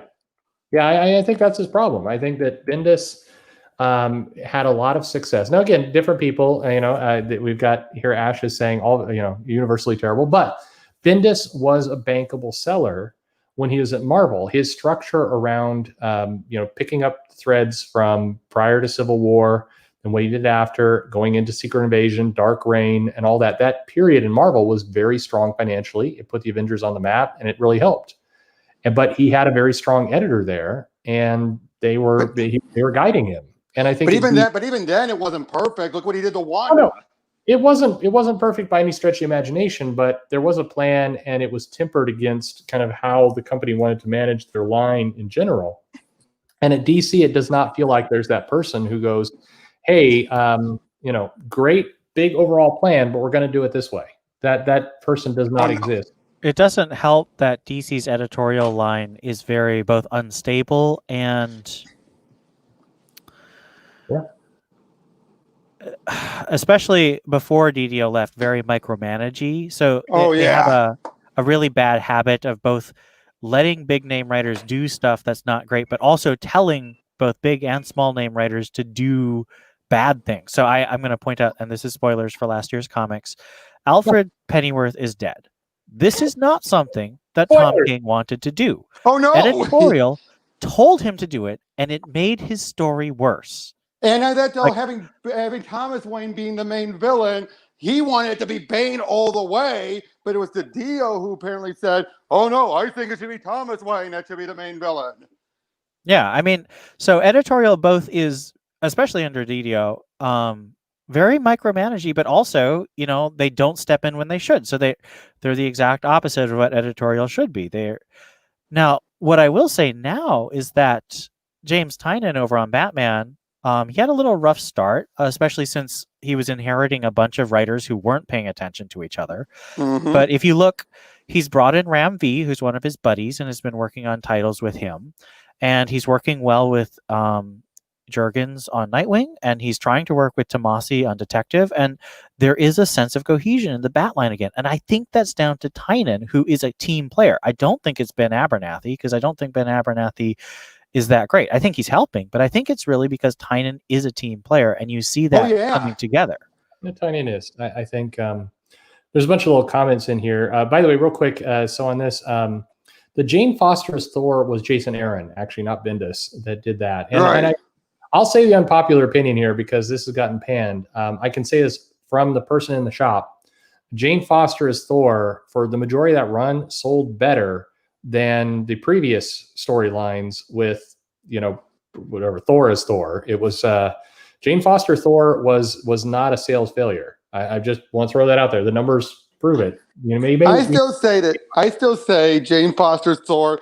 Even with all the problems that happened during it, I still look at this. It was part of his overarching plan. He had a plan, and that was a key part of it. Now, when other writers would utilize it and make things a bit worse, that didn't help, but I wouldn't blame Aaron for everything, except when he would slip in the odd, the occasional pot shots at his critics. Sure. No, Aaron did have, and I think for all writers, and this goes back the 80s. I mean, a lot of writers would do this. They would insert little self-inserts of attacks. John Byrne used to do it famously back in his.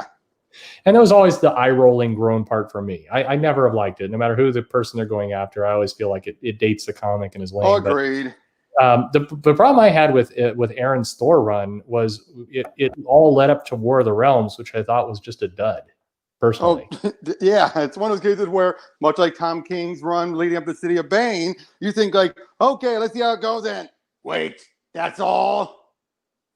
Yeah, I mean, I am a fan of City of Bane, but I do think that the decision with Alfred really just warps it. And I was really just pained to see what clearly was supposed to be a big statement about Batman and Catwoman and the Bat family, and it got warped by a lot of weird editorial dictates. And again, I did not like Thomas Wayne being the final villain because that just felt like it undermined everything. It was Well, and it just is like at the last moment, you know? It was. To this question here, yeah, that's what we've heard. Now this is, it's turned into a little bit of a he said, she said story. King said it after the deal was fired. Yeah, I mean, King said editorial made him kill Alfred. He didn't think that was not the way he was going to go. And then the way it looks, you could tell they were even setting up everything to make it be. Could have been an illusion or something. Yeah, I mean, I think if you look at the story from a narrative perspective, it's very clear King didn't want to kill Alfred because there were 3 ways he could have brought him back, and it didn't make sense in the story. No, it didn't. Especially not for Thomas to be the one who was standing there and letting it happen. Now, that said, there have been comments the other direction to say, no, it was King's idea. So, I mean, it's who knows, but I think Ian is correct here that if you read the comics, they have the Psycho Pirate there. They have a lot of reasons why Alfred didn't really die. And in fact, when King's run concluded, you're kind of left with oh, wait, so he is dead? You're just exactly. It took that letter where he basically said, I told you I had left. I lied. Yeah. So all in all, this is one of those bizarre stories that make no sense. And now look at what they've had to do with Damian and Titans having it be. Now they were which I will admit, I don't hate the idea that his actions are caused because Alfred's dead and Dick, got shot in the head, all connecting to Tom King's run. I don't have a problem with that as the reason. The way it's been done, however, is where I have the problem. Yeah. No, I'm with you. So, by the way, hello, Nathan from Australia. Glad you're here and having a good time. I need to get back to Australia. You know what? I don't know a lot of people know this about me, but prior to the pandemic, I was on the road about 50% of the time. I travel a lot, and it's for the first time it really hit home that I'm not going anywhere now, and it's painful. Like I am going out of my skin here. I haven't been to Japan in almost a year. And that's nuts for me. I mean, I don't know. I don't know if you guys would feel the same, but I am itching to travel. I don't usually travel that often, though. Sorry. I mean, I got somebody sent a friend of mine over in Tokyo sent some photos from last time I was over there. We were doing karaoke until like 3 a.m. and I miss it. I want to go back. Yeah. Now, one thing I wanted to point out, and I plan on doing a video on this eventually. I've made no secret that I compare Jeff Johns and Scott Snyder as having kind of similar writings, as far as how they handle continuity and all that, how they're clear fanboys and how they do the writings. I've seen parallels. I see a similar thing with Bendis and Tom King, where both can have good ideas and all that stuff, go at least in the basic ideas, but their executions are almost always flawed. And both, well, Bendis more so, but they're still both notorious for just being so static with the characters and just putting what words fit the mouse to get their plot across. I mean, it's different opinions, right? I know that like Ian is I think you would say you're a fan of King, particularly, and Bendis as well. I would, yeah. This is not to say I don't think they have flaws, but I would take it differently. And the thing is, they're both, I mean, all 4 of the writers we're talking about, John Snyder, Bendis, and King, are really recognizable. If you read a comic by them, you almost always can tell who's writing it. And if it works for you, it really works. For me, Snyder and Johns just don't work for me most of the time. Sometimes they do. The Black Mirror is one of my absolute favorite comics of all time, but most of the other stuff just doesn't. But he's one of the best-selling writers of all time. Whereas, Tom King speaks to me very deeply on Batman, and he's very, very divisive. So it's really individual, I think, the way you respond to writers. And some are better at finding their audience and keeping it, and some are. I still enjoy King's work. I will say that. And I'll be honest, though, it was Jeff Johns that really got me into comics hardcore. I've been on and off. My first, the first 3 ongoings I made sure I got were 2 ongoings were his Teen Titans run and Green Lantern. Yeah, I mean, I will say not like this is a complete segue to something else, but I would just like for some of these writers, not mentioning any names, maybe related to the people we're talking about or not, that promise to come on and do interviews with me should live up to those promises. Any hint? Some of them would actually do what they say they're going to do and have the interview. I'm just saying. I see that's a bit random. I see on other shows, folks. You could, Okay, I think you're starting to find that your drink is starting to finally get to you, a bit, dude. Anyway, hey, thank you, Elizabeth, for hanging with us. I promise I've been holding this. The conversation's flowing, and I've been trying to kind of keep things more or less consistent. But you've been asking, so thank you for being very patient. So I can already answer. Stephanie, she has still been popping up quite a bit in Young Justice and all that. She just appeared during Joker War. Cassie Kane, I'm not sure about that. Wasn't the last time we seen her? Well, Kathy Kane is technically dead. Wait. Character in Spiral, the one in Spiral. Yes, the character who Grant Morrison brought back that was supposed to be the original Kathy Kane, but was actually revealed to be Luca Netz, daughter of Otto Netz, is dead. Now, this is comic book death, so it's very easy to imagine her coming back. But the writers who would bring her back would be either King or Tim Seeley. Now, because of Grayson, yeah, I know. Right now, King is working primarily out of continuity right now because Rorschach and all his series are Black Label, so they're not technically continuity. So I don't think she's going to come back in that. Seeley isn't with DC very much. He's doing a couple freelance projects, but he doesn't have an ongoing, and he's mostly working on his creator-owned stuff. He's not even with Marvel. Yeah, I think he's taking a break from mainstream. I think he's got 2 very young kids right now, so I think he's trying to. His hands are very full, and I will say, Tim Seeley is somebody that I think I'll be talking to very soon. And Tim Seeley's a really good dude. Oh, he is, and I would say this. I liked his 2 He-Man, miniseries he did. Yeah, Tim Seeley has kept his promises. I'll just put that out there. Okay. Anyway, I will say I have it on extremely good authority from somebody inside DC that we're going to see a lot of Stephanie Brown in 2021. As you can tell from my icon, I'm very excited about this. I adore her. I adore her. A lot of Stephanie Brown in 2021. I take my money, DC. I've got a very good source that tells me that is the case. So a lot of good Stephanie Brown. Hey, throw in a bit more Rose Wilson and Ivy Soul. Oh, Rose Wilson's so good. Yep. You know what is always a moment with Rose that I will always never forget? That bit in Teen Titans where Tim is sitting on the bed, then Rose, completely naked, just pulls him over and is trying to seduce him. Then you had Cyborg walking in, and Robin, after Tim has handcuffed her, is like, "This isn't what it looks like." Yes, it is. Yeah. Oh man, that's a very memorable one, and that I remember because it's the end of the Evil Cassandra Cain saga. But my favorite Rose, that was before the Evil Cassandra Cain saga. That was the start of the. I thought it was the beginning of the end of that, where it's Titans East and Titans West. No, that was right beforehand. It was right during it was the second issue of the 1 year later stuff, because the first issue you saw she has her arms around him. Wait, I can't remember Farrah saying there's something going on between the two. Very next issue, no, there's not. So, but actually, other than Christopher Priest run on Deathstroke, which Rose was such a fantastic character. She really goes through an arc.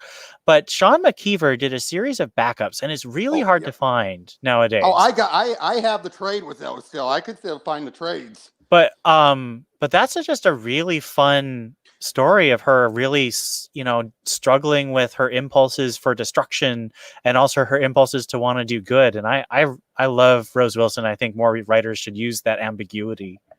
I know. I mean, I know there are some people out there, like Cara, for example, who hated what was done with her after Jeff Johns did what was done to her. But that's when I got into the character, and I felt like it was more interesting than what was done beforehand. What do you think here? And I think somebody else answered it, and I agree. Can the damage that's been done? Now, keep in mind, you have to agree that there has been damage done. There are some people who like the Superman book, but I think it's been more destructive than constructive. But everybody has their own opinion. Do you think damage can be reversed? And not with John. I hate to say this, not with John. I don't think there's going to be anyone who's going to take be the one to de-age it. Now, as far I don't as see him coming back. He's not going to. Yeah, you're not getting that John Kent back. No, but I do think they might try and mediate the damage, try and fix his personality and everything. I think that's what'll happen. I think they might try and maybe do something to give those years back to him, or something that fits in between, but still keep him a teenager. It's comics. I mean, I don't think John has a personality, to be honest. I think John's personality under Bendis is kind of Bendis teen number 3.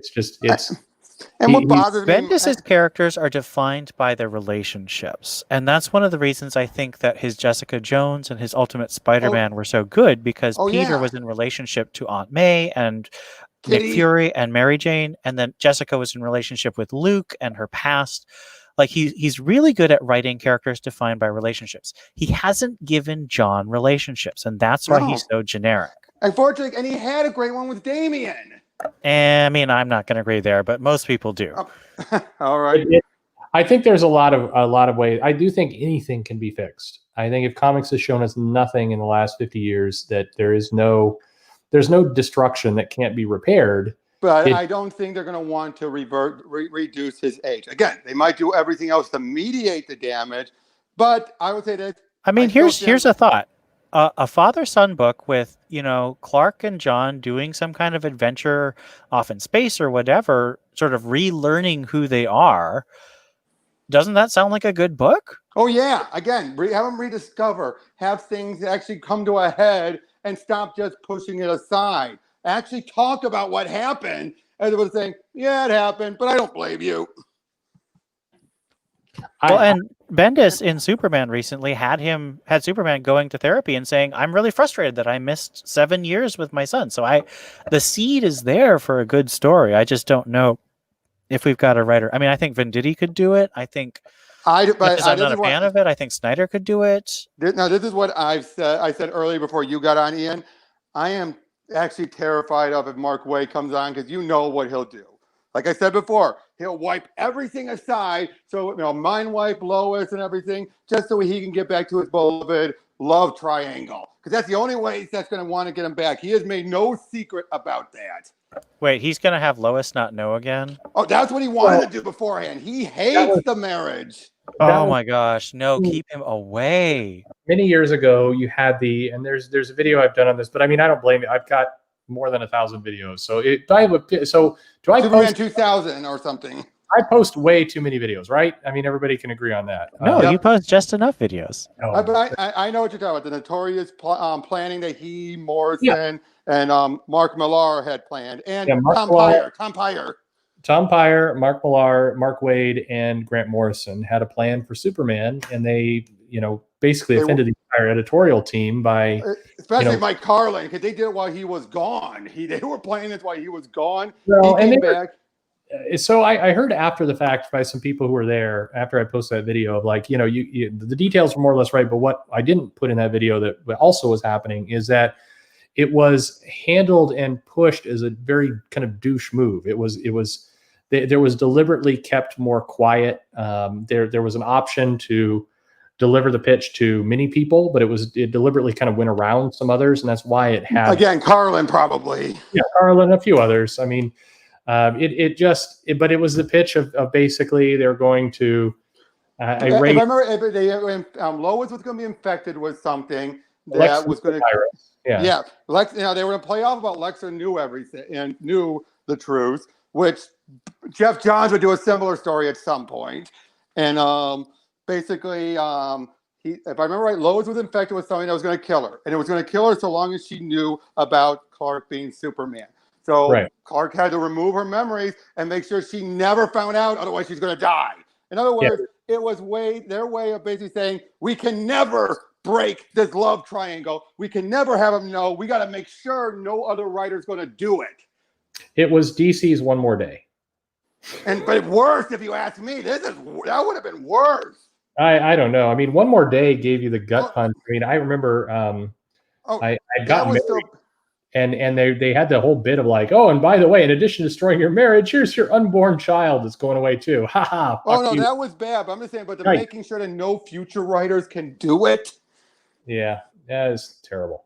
It's Anyway, one thing to have an editorial make sure it never happens.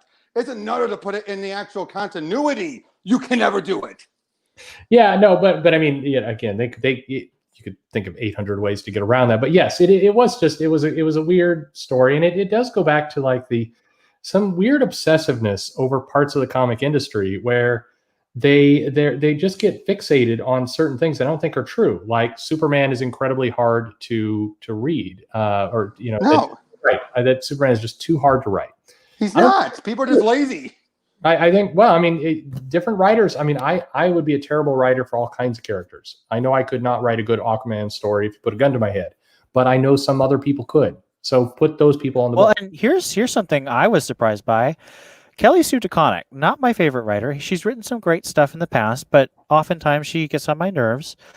Came in with a horrible concept. I hate amnesia plots. I hate breaking up characters. But she didn't set that up though. That's the thing. Right. Kelly Sue DeConnick took that plot and made it work. Her Aquaman has been very compelling. There have been rough spots. Perch made a video about that weird immigration thing, but on the whole, Arthur's a cool character.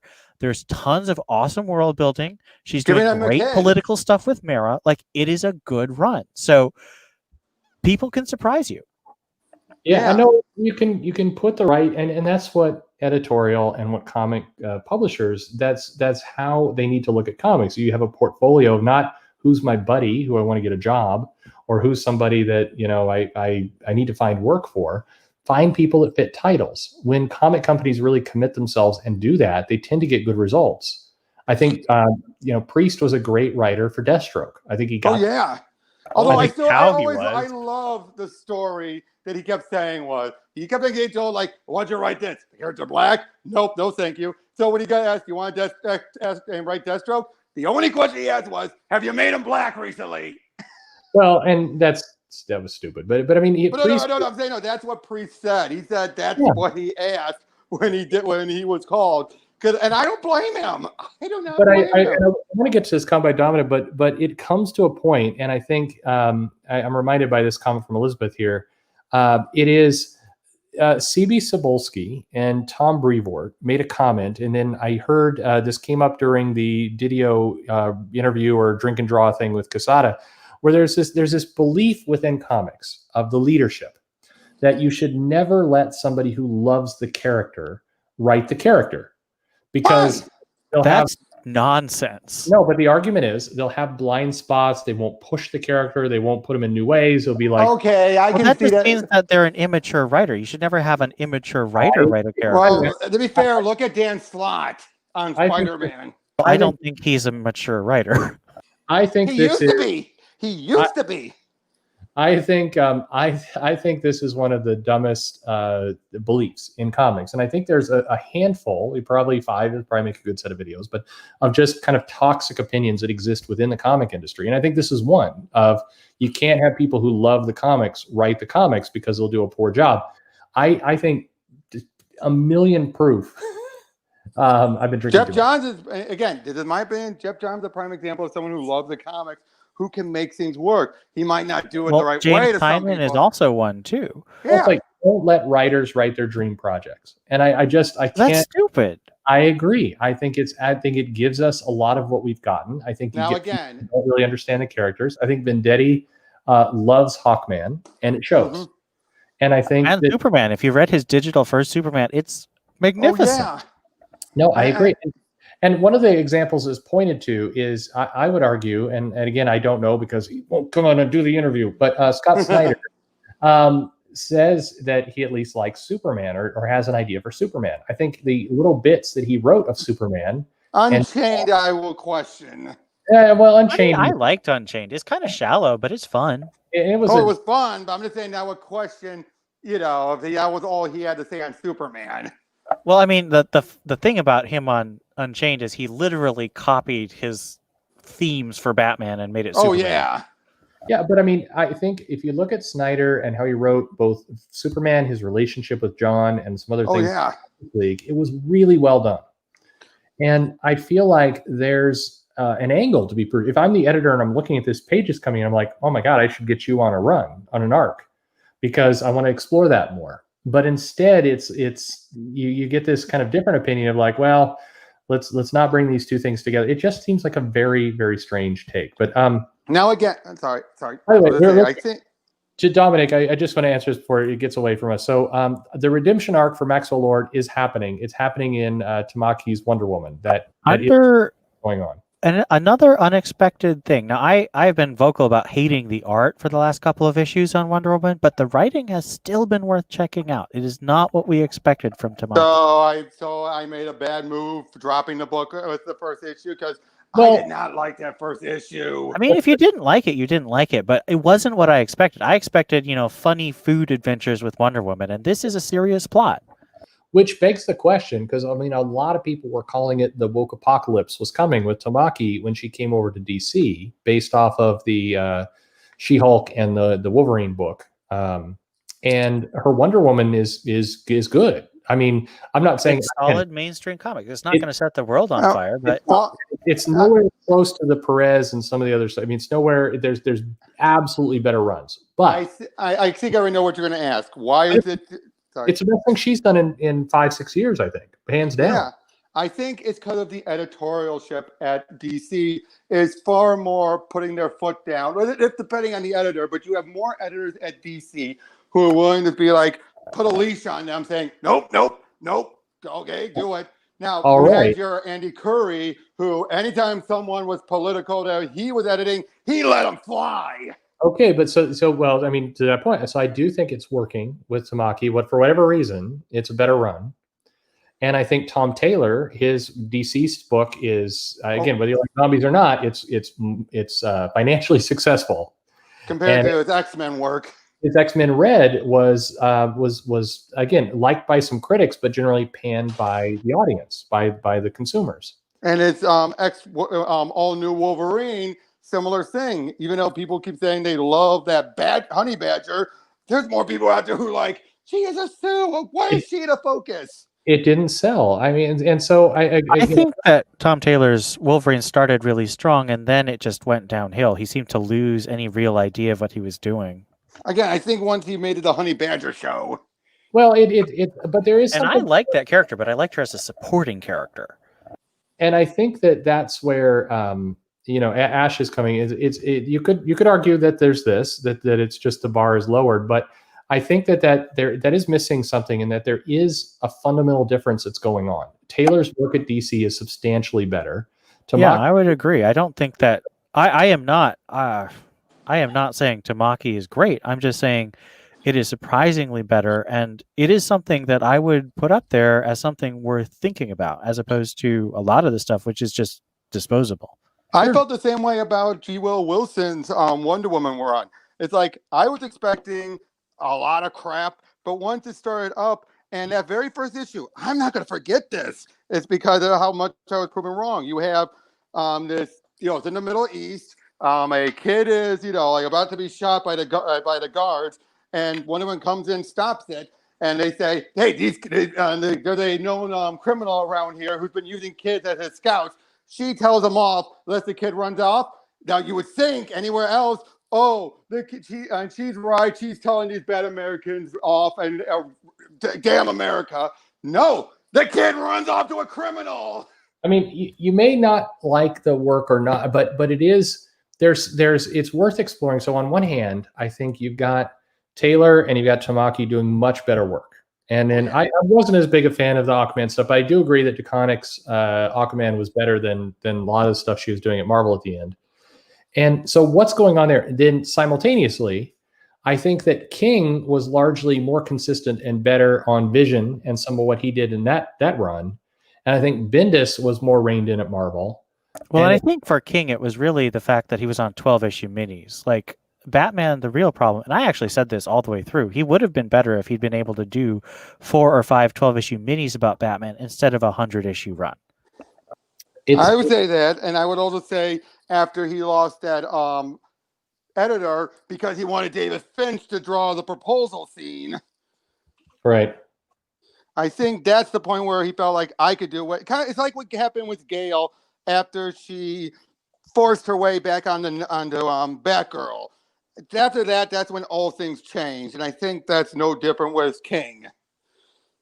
It's yeah. I mean, there's a lot of it's been another 30 minutes going into that situation, but there is something unique there, and I think it's too quickly kind of we write some stuff off, but I think there's a really fascinating answer to uncover of like what is it that makes Tamaki better at DC or have a more solid run.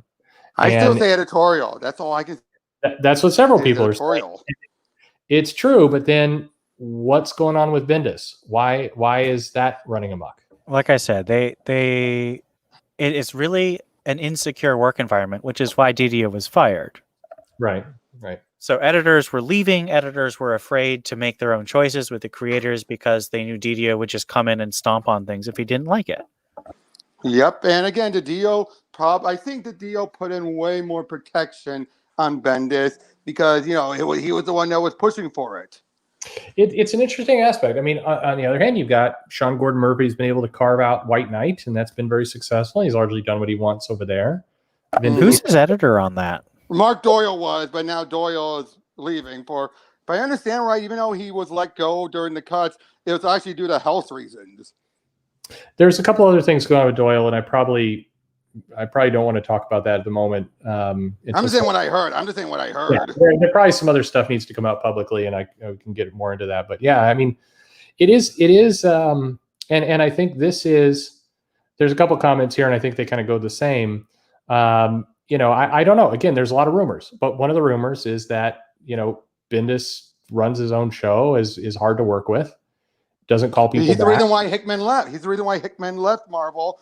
And why Hickman dropped out of joining DC was because the moment Bendis showed up, he's like, hell no.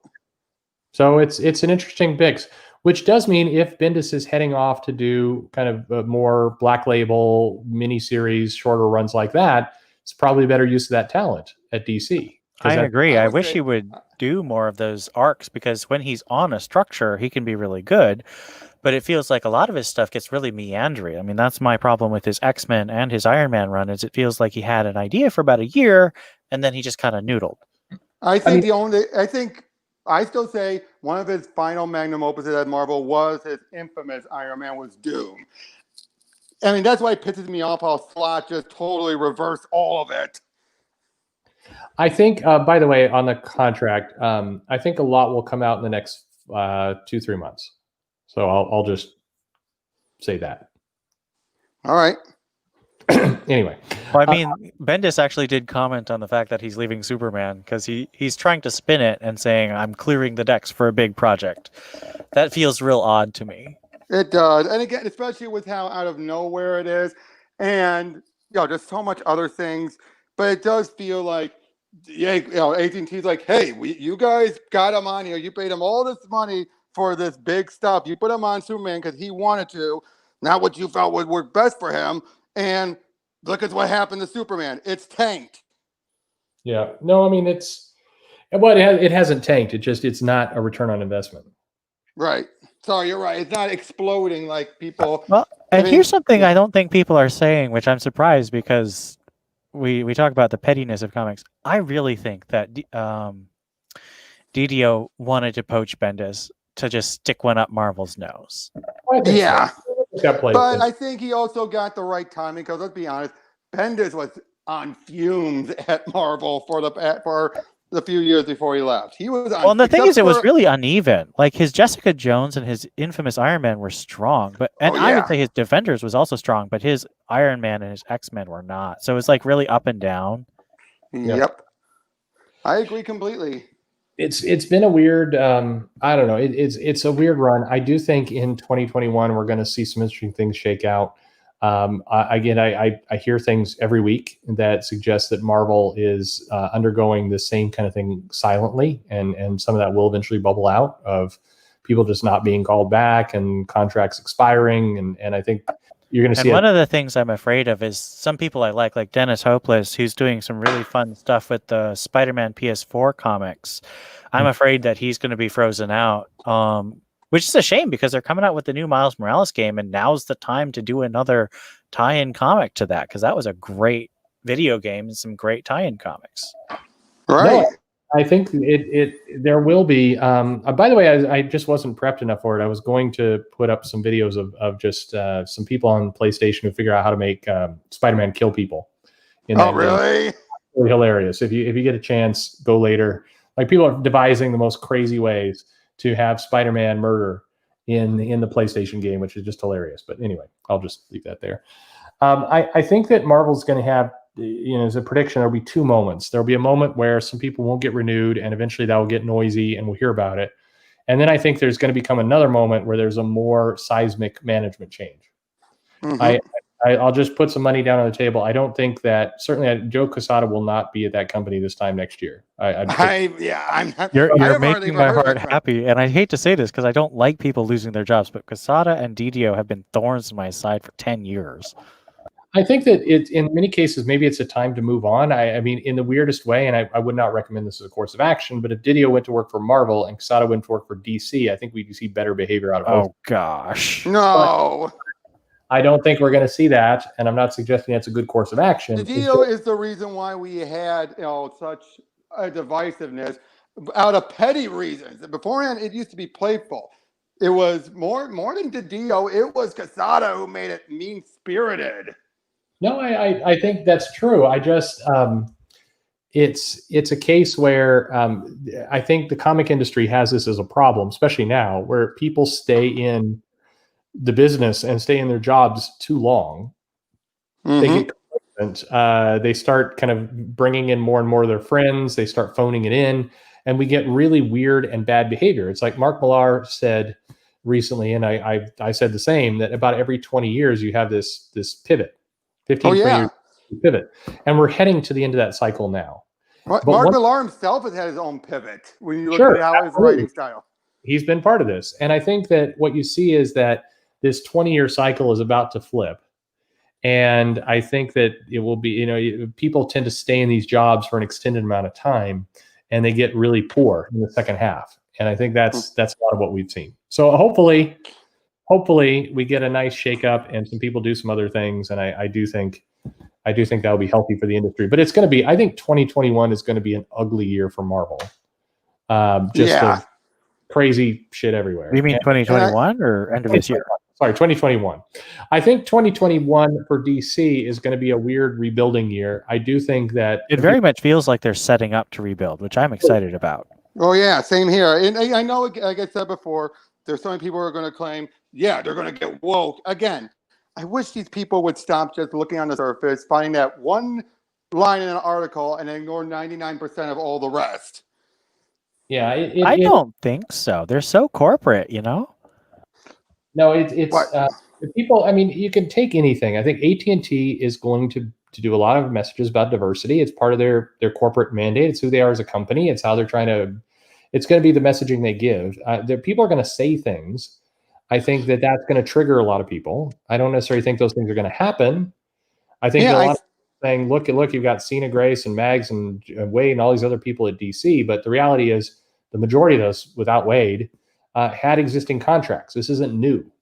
Exactly. I think there will be some definite comics that will come out, which will be painfully bad. I thought that Milestone preview was weirdly just tone deaf in a lot of ways, but it's Reggie Hudlin. What'd you expect? Yeah, sure. I know. But I think Tynion's going to continue to do Batman. I think that's going to be a mainstream comic. If anything, this time next year, we're going to look at DC and go, they're playing it safe with a lot of their characters. I think that's going to be what we think.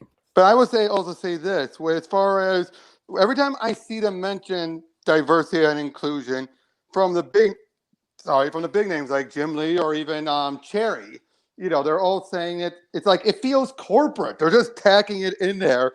But again, everyone else is saying, they said it. It's good. That means they're going to triple down. It's like, would you guys get off? Well, and the thing is, Perch has said we all do want everyone to feel included. And Jim Lee, a Korean guy, and Mark Cherry, a black guy, that's good. It doesn't matter. It matters Oh, I when know. you have people like trying to make something that's not a personality.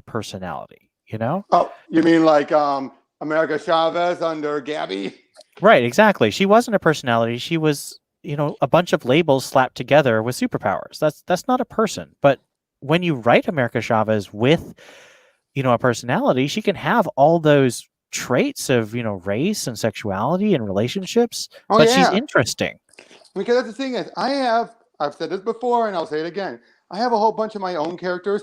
I have a couple who I'm one of those who, if I feel I have two female characters that would work good as a couple, I'll go with it and do it. I'm not doing it for any agenda. It just feels like these characters, whether I intend to or not, feel like they're in love.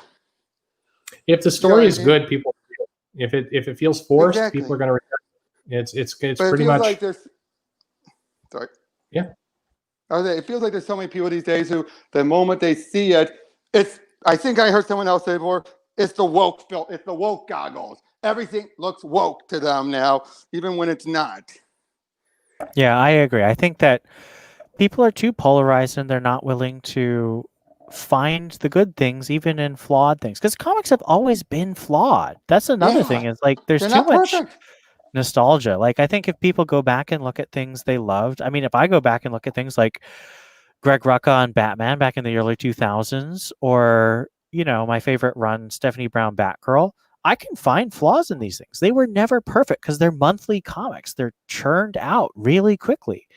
But you got to find the things that you connect to. And I think there are things you can connect to, even in stuff. If you're willing to let go of, your hatred of a certain writer, or your hatred of a certain connection that writer has, or you didn't like something they did in the past. And that's the thing. Scott Snyder, as I've said many times in this stream, I'm not a fan right now, but he's planning to do Nightwing. I think that's perfect. It's a small type of story with a character that I think he's done much better with in the past. And it will be in Black Label, so it'll be more focused. So, I'm willing to try that, even though I've been very vocal about how much I hate his Justice League and Metal. And again, I'm just going to say the joke. You're allowed to be wrong. I'm kidding. Everybody's going to have different things they're going to like, and that's fine, and it will be. But I think there are definitely some clunky comics. I see both sides. I think that fans should be allowed to post and talk about really clunky things. You should absolutely be allowed to blow and mock them and everything else. You can do that without being cruel. It's fine. On the other hand, I think people should be a little thicker skinned all around and not get completely up in arms about everything. Oh yeah, I agree. This comment here. Here we go. What you are all three white guys discussing what should be good for minorities. I'm not saying what should be good. No. Wait, but to jump on this, I'm not. People are going to like what they like, whether you're male, female, minority, whatever you happen to be. You're going to like whatever you like, and what's good for you is what you like. Period. It's not my decision. I don't decide what you like. I'm going to tell you what I like, and I'm going to tell you where I think there's problems and things. But at the end of the day, and hopefully everybody who sells comics, who's a retailer, thinks this way. Certainly, your goal is to make money. So if you have somebody who's coming in with their wallet open, ready to buy a comic, and you personally think that comic is the biggest pile of crap in the world, you sell that comic, you take the money, and then you try and ask yourself the question of, why did they like the comic and I didn't? What can I learn from that? And how do I sell more of these comics? That's exactly what you do. Exactly. Even if someone comes in and buys one copy, the sole person to buy a copy of a bad book, you should at least, if you're a shop owner, at the very least, be like, okay, I know what they usually get. This seems out of the norm for them. Maybe then ask them afterwards, what is it about this you like? And by the way, because if these bring in new readers, so granted, and I've done it a million times. If you listen to my video, in fact, I've been mocked pretty heavily by some of the bigger YouTubers for doing this. If the comics sell, again, my opinion doesn't terribly matter.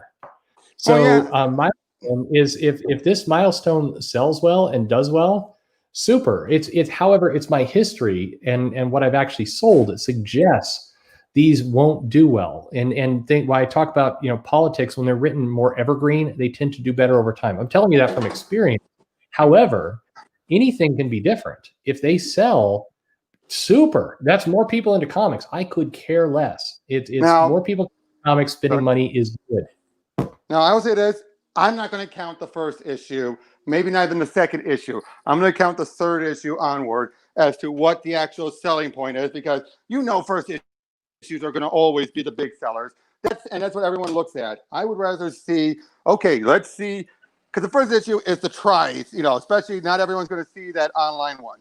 It's going to be the second, the third issue, where if you see a slight dip, okay, it's doing well. If you see a drastic dip, no. Yeah. I mean, is that wrong or? No, absolutely. I mean, you have to look at the bigger picture, and it's kind of what we were talking about a long time ago. It's easy to get a small kind of echo chamber, which exists on all sides, by the way.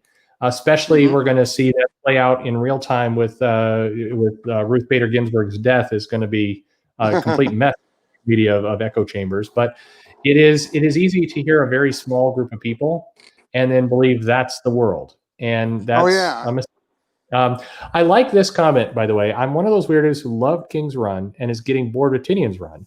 Yet I understand why people did not like King's Run and are loving Tinian's Run. That's very. We need more fans like you, Tyrannus Rex. Exactly. You need to be able to have. You need to be able to know what you like, not feel ashamed for liking it, and then also be self-aware enough to know why you may be in the minority. I like David Lynch.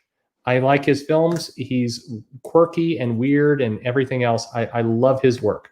That said, he's clearly not as successful as, say, Michael Bay. But, I get why people like Michael Bay. I get why they go to his movies and they give him millions of dollars. That said, I'm going to go watch David Lynch.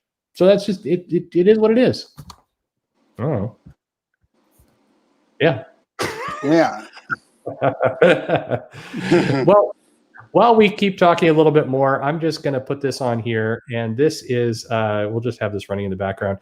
Here is a bunch of guys having Spider-Man murder people in. Lord! We'll just do this. I liked Blue Velvet. I'm a sucker for classics, by the way, Paul. I love Blue Velvet. They're bringing up about King on Strange Adventures. And I gotta say, I don't think so much he's trying to make Stevens weak. I'll be honest, when he said before that he's looking at Strange Adventures as comparable to Trump or whatever, I think he's putting all the Trump allegories into Alanya. Oh, yes. I think he's very much putting that sort of weird. And the thing is, King doesn't have much respect for Trump as a man. So he's making a lot of this chess master. So I'm really confused about what he's doing. But I know, but again, it's clear either he's having to be Alanya is Trump or Alanya is Trump's wife. What's her name? But they're saying that she's the real person behind the power. Yeah, I'm looking forward to whatever. Well, no, I guess I won't say because I don't think it's ever going to end. But I would love for the obsession over Trump, all directions, to just come to an end someday. Someday, please. I agree. God, please, something else. I don't know. They did the same thing from 2000 to 2008 with President Bush. Like every villain had to be some kind of Southern-speaking good old boy, and it was just really annoying. Like, think of other villains, guys. Although I still always remember that because Obama had just been elected, it was during the first issue of Secret Warriors. So you had Hickman and Bendis, and you had basically it was pretty much Obama was the one who dismantled S.H.I.E.L.D. and everything. And the way it played out, but it just played out like he was part of the problem. And it's like, yeah, I think that was bad timing because they had him in shadow, but you could so tell it was like that would have been any president regardless. But the fact that it was Obama just makes you feel like, yee. I just want to point out that we've got Spider-Man webbing people up and then throwing them into walls. Wow! I like how, for whatever reason, YouTube has created this whole subculture of people who just mess around with games. Like, here is not only Spider-Man. They want to break them. They want to break them. He's sticking into walls. Like, here's a guy who's, and then he wiggles and then just goes still. And then he's shooting him in the butt.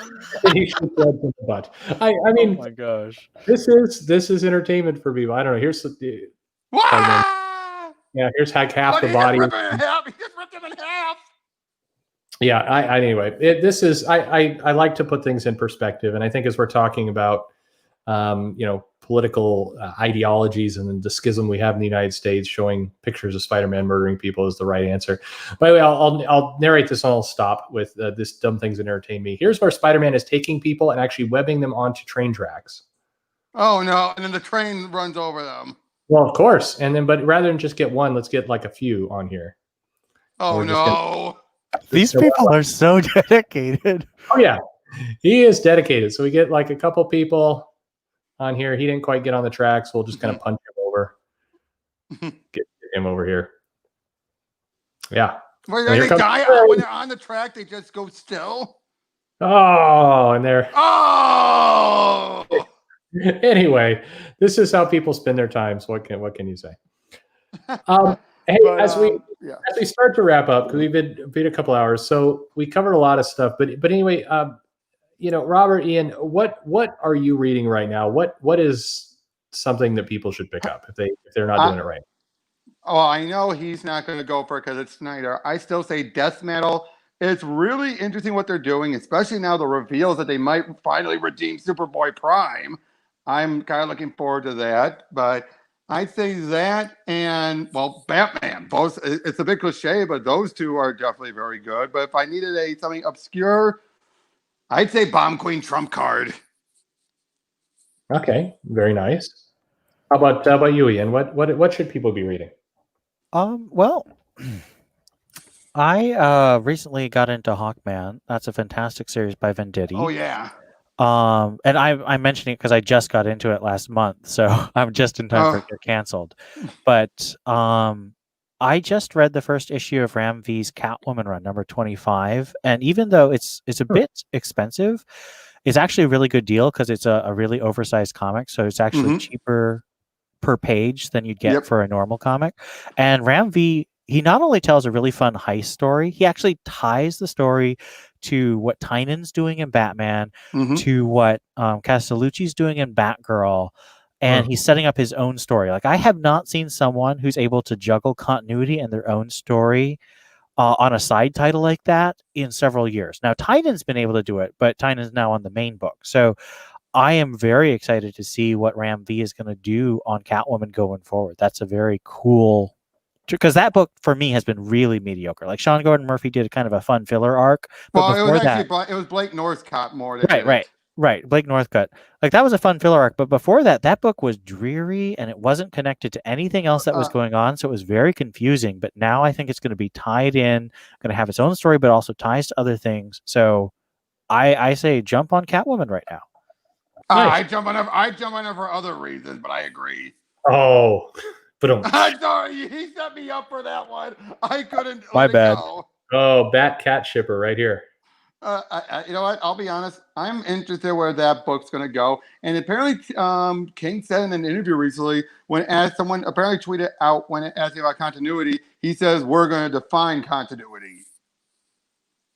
I think that I mean, the thing about Batcat is it's going to be. I know it's going to be a Black Label, but even now, even Three Jokers has shown that's not guaranteed to be not continuity. Right. Well, the thing about Batcat though is it's in the future. It takes place in the future where Batman and Catwoman. Right, but it's going to have at least one part that has an adult daughter of Batman and Catwoman. And anything that's set in the future cannot, by definition, be canon, because DC will never let that. I mean, Dark Knight Returns is not canon. That is not the canon future of Batman right now. Technically, Batman Beyond technically is currently. They said that, but they haven't been acting like that. Yeah, that's true. The closest they did was at one point when when Tim Drake was still Batman Beyond, he would put on the Commissioner Gordon, James Gordon Batman armor. By the way, Batman Beyond is ending in a few issues, but I would recommend people checking it out because Oh yeah. for everyone who's really angsting about Damian has a really cool storyline in Batman Beyond right now. So Oh I would yeah, definitely check that out. I gotta say, I love the Joker arc. A couple around 25 or so. I love that arc, and that was actually a nice way to end it for Joker. I think there's some really good. I mean, there are some good comics out there. You might have to, it's easy to get caught up in the things wrong with comics, and I always feel like I'm contributing a little bit when I post something stupid, that somebody is doing something dumb. I'm sensitive to that. I'll be honest with everybody. I mean, this week, kind of with a lot of work going on, and just kind of, I've had a lot of calls offline from different people in the industry and out. That's been super negative. So I mean, I was several days like thinking I should go ahead and wind this channel on down because I'm just tired. Aww. But I'm appreciating this conversation, and I can't help but talk a lot, so I'll keep doing that. But it's still like it's easy to get down. It's very easy to comics. Oh yeah. And I think that's one of the things I wish, if creators are listening to this, or they get on. I know some creators. I made the rounds as being a big Comicsgate channel apparently earlier this week. I can't quite wrap it up, but hey, it is what it is. Again, people say lots of things, but I would, as creators, I mean, keep in mind, there's a lot of negativity out there. And in many cases, fans are looking for things to read. They're looking for things to love. And so, rather than come in with your boxing gloves and be ready to have a fight, help some people up, be the heroes. Come in with a handshake, not a fist. Come in with a handshake, because there's a lot of people who will take the handshake. They're tired, they're down for whatever reason. This whole situation globally is wearing on us, and it is just tired. And we need to, everybody deserves a hand up, whether you're anti-CG or CG or what, CG red or black or whatever it happens to be. Oh my gosh, we're X-Men now? I was going wrestling, but there you go. Right. It is. There's a lot of different versions of fans out there. And really, we all just, I think the majority of people just want something good to read. That's it at the end of the day. But anyway, if I had to throw one more recommendation, Grant Morrison's Green Lantern. It is, if you want something that's really out there, but not too out there, I can't recommend that whole thing enough. Yeah. No, I think that's been a fun run. I think that's going to read better in trade, honestly. True. It definitely will be, especially once they get all 27, counting the Blacklight miniseries in between, getting them all in one big tome or omnibus. By the way, I shouldn't have said what I just said a minute ago. I don't want to. I'm not looking for sympathy. I promise. I'm used to talking about what's on my mind, and that's what's going on. I think this comment here, a lot of fans are looking. I don't know if they're looking to hate and tear apart. I think there are some. I do get the feeling that there are those in this community who are if I could be really honest, I know this is going to get a lot of flack. Send it my way, people. I think a lot of people are more jumping on the hate wagon so they can have an excuse to drop things, so they can have more money to throw it at crowdfunded projects. Well, but it's. I think it's just the general. That's what I feel. That's what it feels. It's a trap of social media, to be honest. I mean, you get the dopamine hit from having likes, and we're so geared toward that. It's the same thing like when a creator will roll out a tweet that says something like, "Hey, I'm working on an exciting new project, but I can't tell you what it is." Why would you tweet that? It's a useless tweet, but you're doing that to kind of tease out people going, "Oh, please tell me, I can't believe it. Oh, I'm glad you're looking for that kind of validation." And so when people come online and are like, this sucks, they're looking for other people to say, yeah, I'm with you. It's this attempt to kind of bond with each other and form some kind of connection. We're all so disconnected. It's a screwed up time. I'm sorry, I'm getting all metaphysical there, but I'm not taking a break. It's so sad to say, I've got 53 videos recorded. So, I mean, I've joked about it in the past, but it really is true. I could crash my car and the channel would go on for like more than a month. Nobody would. They're telling the videos might be out of date. Yeah, people are like, wait a minute, why isn't he talking about current news anymore? And it's like, well, I'm only saying that you might be some stuff that might seem topical and then it turned out, oh, news came up and revealed wasn't what you thought, but then you talk about it anyway. It's fun. I like being proven wrong. I honestly do. I like being surprised and other things. I am going to point out this. So this is going to feel like a humble brag and everything else, but it's not, I promise. So people are calling me a fake One Piece fan. So I'm going to put this right here. This, and I know this is my car. I'm just saying. I branded that thing. So I'm just saying nobody would ever doubt that I love comics. So I'm just saying. Or manga. Or manga or a lot of this stuff. I love all kinds of stuff. It is all good. Hey, any kind of last things? So Ian, on short notice, I mean, you anytime anybody wants to join the party, please do. And Robert, thank you for joining us. Any kind of last things to say to the group? And thank you everybody for joining. It's been a wonderful conversation in chat. I always love it. I love it when people. The chat's been really positive, even with disagreements. Like they disagree with me and Robert. It's been a good conversation of respect. So thank you all for being. Yeah, that's awesome. You can get the final. If you have any more final words, you can get them out because I know I'm going to ramble. No, I mean, so first off, I was talking to Ian. Sorry. Oh, sorry. Pardon me. I want to just. Robert has a channel, YouTube channel. Yeah. Please check it out. Subscribe. All the rest. Ian, you don't have a channel, or do you?